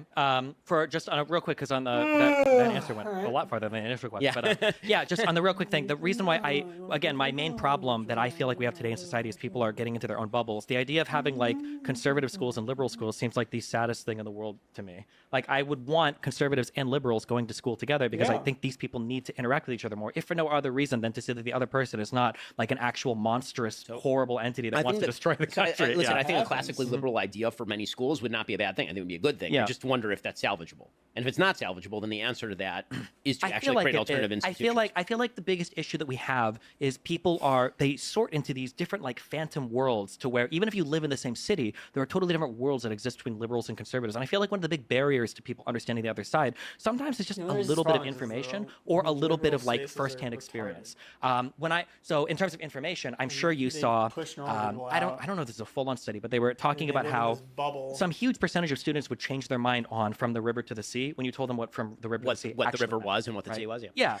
Or when you said like, yeah, what does a one-state solution mean? A lot of them like such that the numbers went from like 70% to like 30% in terms of like support would fall. And it wasn't because you were doing You're a just radical proving redefining that their whole the ideology. You were just giving them a little bit more target. information. And then something that I've seen on a first-hand level is when I go and speak or do debates at universities, sometimes I'm in very, very, very conservative areas. Some of my fans are trans. Having like a trans person show up and talk to conservatives for a little bit, not like in a speech, but just like in like a bar or a setting, like a lot of them walk away thinking like, oh, not every trans person is like this insane lunatic from Twitter that is fucking an actual crazy person. And then for some of my fans, when they hang out with conservatives, like, oh, these guys are actually pretty friendly. I thought they would have all been homophobic, racist, transphobic, and evil, but they're not. They're just like normal people. I feel like we need more of that mixing. I totally agree with that, certainly. Yeah, and I feel like on our social media platforms, on our people algorithms, and our interacting is always a schools, good I feel like we're sorting harder and harder and harder. And any type of rhetoric that encourages the sorting is really bad and damaging. We need to like continue problem to is mix that up. the left And there's keeps other things I want to talk Destiny- about. Lex is Destiny- opening his mouth. And he wants to Destiny shut the up. Uniter. Wow. All right. Like Biden. As Yeah. we Not like Trump. as we approach the end, let us descend into the meme further and further. Ben, you're in a monogamous marriage. In Destiny, you've been mostly in an open marriage until recently. How foundational is marriage, monogamous marriage, to the United States of America? Can open marriages work? Are they harmful to society? Ben. Marriages are the single most important thing that people can do in the United States because the things within your control are easier to control than the things outside your control. People tend to think about big political change, let's obviously, see what about we things got they can do going to on change with the this entire feed system. here. But the reality is the thing that you can do that best changes society is to get married and have kids and raise your kids responsibly. That is the single best thing that you can do. Can an open marriage work? I mean, I think that it depends on your definition of work. So in my Yeah. version of work, the answer is no. agree. Because what you actually need in order to facilitate the That's close. healthy growing of a child is a father and mother who are committed to each other. All ideas about there being no emotional component to sexual activity are completely specious. That it is truer for men than it is for women, but it's not true for either. The idea of a full commitment to a human being with whom you genetically create children, which is typically how we've done it throughout human existence, is in fact the fundamental basis for any functional civilization. It allows for the transmission of culture and values. It allows for the transmission of beliefs and responsibility, and it gives the great lie to both the communitarian lie and the Okay, we got a new hour. atomistic individualist lie. The communitarian lie is that you belong to the giant community of man, which is not true because you have a family. And your allegiance should be and is naturally to the members of your family first. That's how we learn, and then we expound that out. I got And out, it also is a lie to the but notion that we are all probably it's atomistic gonna run individuals with steep no and lows. responsibilities. We are born into a world of responsibilities. Everyone is born into a world of responsibilities first. and rules and roles, and those are good. And if we do not actually socialize our just children keeping an that way, eye there on will be, it. number one, no children. Number one, there will be no healthy children. Number two, there will be no healthy children. Number three, there will be not the foundation for don't worry about either our social hit fabric, percentage. which is the real glue that holds We're together taking society, tiny little or paper for a cuts functional government. like So, that. yes. We don't worry about yes, that. monogamous marriage. I'm a fan. 15 years married, 4 kids. Yes. Destiny, what do you think? I think that when we talk about like relationships or marriage, I think something that's really important is we have to talk about whether or not children are being discussed or not. Because I think once you introduce the child aspect, Yeah, I mean, what is a marriage if there's no children involved? Really, especially for Destiny, he married her to get her to the U.S. I don't think they would have gotten married otherwise. I don't know, maybe not. I don't know that much about their story, but yeah, I mean, just to say it, like, their marriage was always doomed because Melina can't pair bond. She's banged too many guys. I think the style or the type of relationship that you do is going to become way more important than whatever exists prior to that. Like I would agree, for instance, in terms of what Ben is saying, that there's probably going to be some structure that is ideal for the care and the raising of a child. I think that having a child gives you a much bigger buy-in to society, because now all of a sudden you care about a lot of things that you might not have before, because not only do you exist in society, you can't just run. Now you've got a child that exists there, and you've got to ensure that everything functions smoothly, not just for you, but for that child as well. And arguably, although we're getting into weird places, I guess, in the world now, like children are the primary conduit for like where you transmit like cultural values and everything. The one kind of weird thing that we're coming up against, that we have been coming up against back out here for a second. now for some number of Putting decades, and will this back continue on. to, is as societies progress, seems like people are having less children. And I actually don't know 100% what the answer is to that question. I do. Yeah, I'm sure you do. Yeah. I mean, Yeah, that's culture. It's very simple. It's culture is the answer. Like, it's because the culture is to not have children. We promote, especially in women, to delay having kids until their mid to late 30s. That's the answer. You know? Very, very simple. in an implementable answer that works, that we know we can get everybody on board with. It seems like for a large part of human history, having children, and it still is, having children is awesome, and children are cool, and children are magical and miraculous and all of this, but you didn't really have much competing for your attention to have a child, right? When you hit a certain age and you started working, especially if you were a woman, I mean, childbirth is kind of the next step, and then having a family, raising your children, and then doing that is kind of the next step. Nowadays, especially with women being able to work, especially with women having access to birth control, there's a lot available in the world that's competing for the interest of people that could otherwise be having children, such that we've almost flipped it, such that, as Ben brought up earlier, like wealthy people tend to have less children than not wealthy people. So the problem is that there's just this biological reality that women are less fertile as they get older, and I think it's really interesting to consider. There's this one, Penelope Trunk. She was talking about having kids early and then going back to work.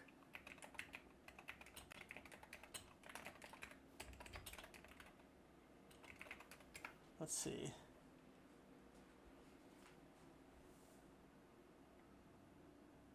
How to have kids without destroying your career. Yeah, here you go. Yeah.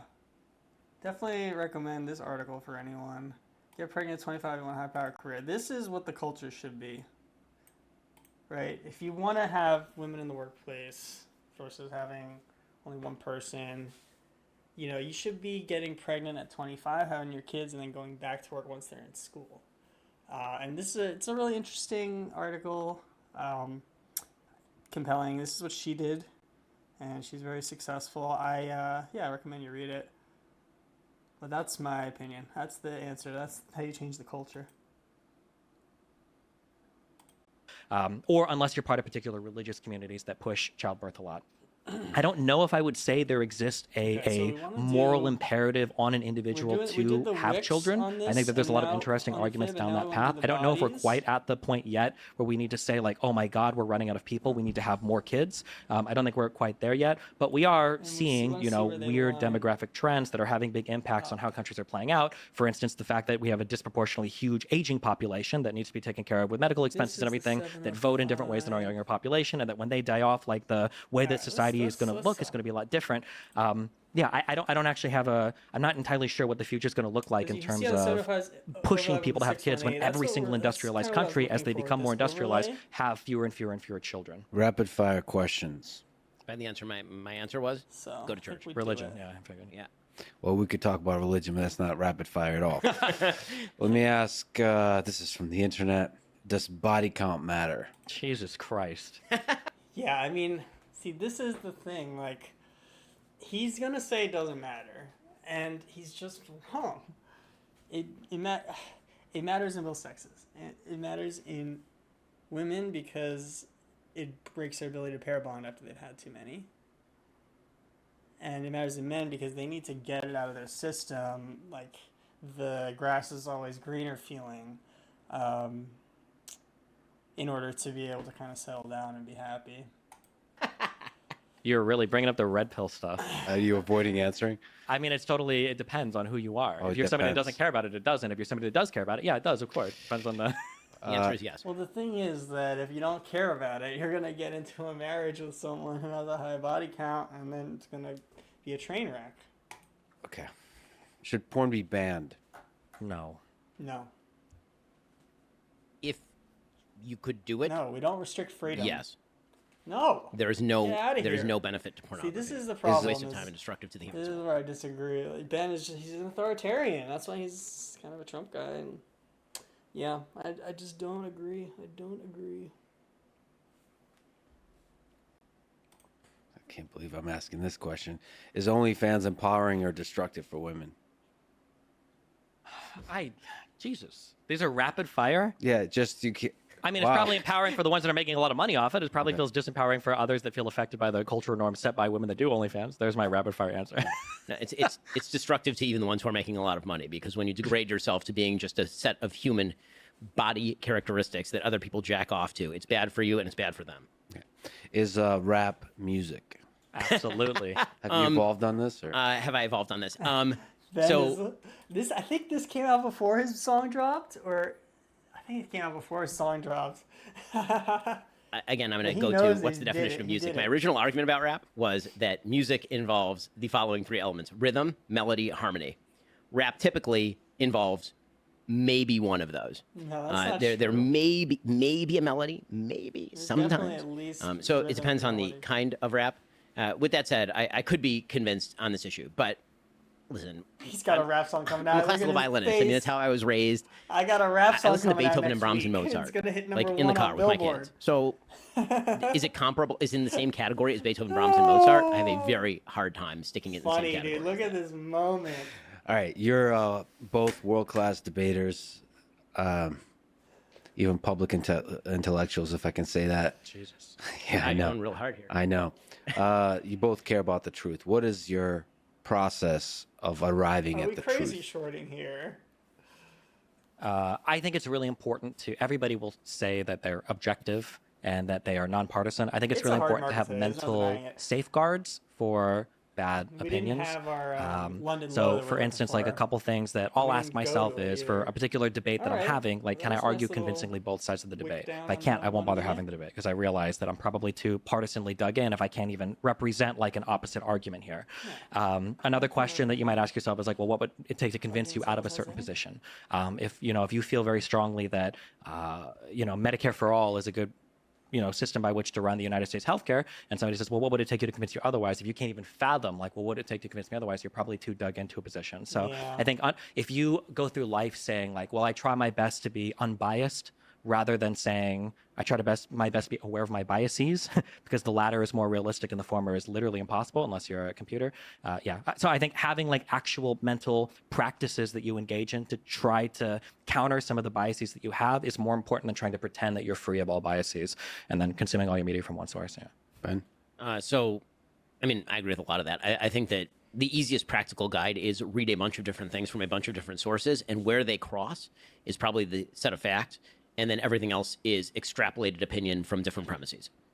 That's sort of the short story. So read the New York Times and Breitbart, and they're going to disagree on a lot. But if the core of the story, And the Daily Wire. certainly read the Daily Wire. If you read the Daily Wire and you read the Washington Post, and there's a nexus of the same thing, Yeah. then you can pretty well guarantee that at least, if we're all blind men feeling the elephant, at least if we're all feeling the trunk, we know that there's a trunk there, right? You may not know what the elephant is. And if you're feeling frisky, then watch Destiny as well. Thanks. You've talked about, having a conversation, debating Ben for a long time. What is your favorite thing about Ben Shapiro? My favorite thing about Ben Shapiro is, at least when we're in election season, he's very critical of his own party. I appreciate that. I feel like Ben generally tries to adhere more to the fact-based arguments than other Yeah, conservatives that I listen to, does. which is something that I appreciate because it's more fun to fight on kind of like the factual grounds of discussing things like foreign policy or whatever, does. He rather than does. people that only inhabit the idealistic or philosophical grounds because they don't want to learn about any of the facts. So I appreciate that. Ben, you've gotten a chance to talk to Destiny now. What do you like about the guy? A lot of the same sorts of things, but it's really fun to see how you do your process. That is a cool thing. That is a cool thing. And it's a gift to the audience because honestly, doing what we do, so much of what we do is sitting and reading and being behind closed doors and educating yourself and talking with people. But getting to watch you do it in real time is a really cool window into how people think and how people learn. So that's a really neat thing. Well, gentlemen, this was incredible. It's an honor. Thank you for doing this today. Hey, thanks a lot. Yeah, thanks for having me. Thanks for listening to this All right. debate between Ben Shapiro and Destiny. To support this podcast, please check out our sponsors in the description. And now, let me leave you with some words from Aristotle. Let's see what The he's saying. basis of a democratic state is liberty. Yeah, Thank you for listening. Liberty. And hope to I see agree. you next time. we like that. We definitely like that. All right.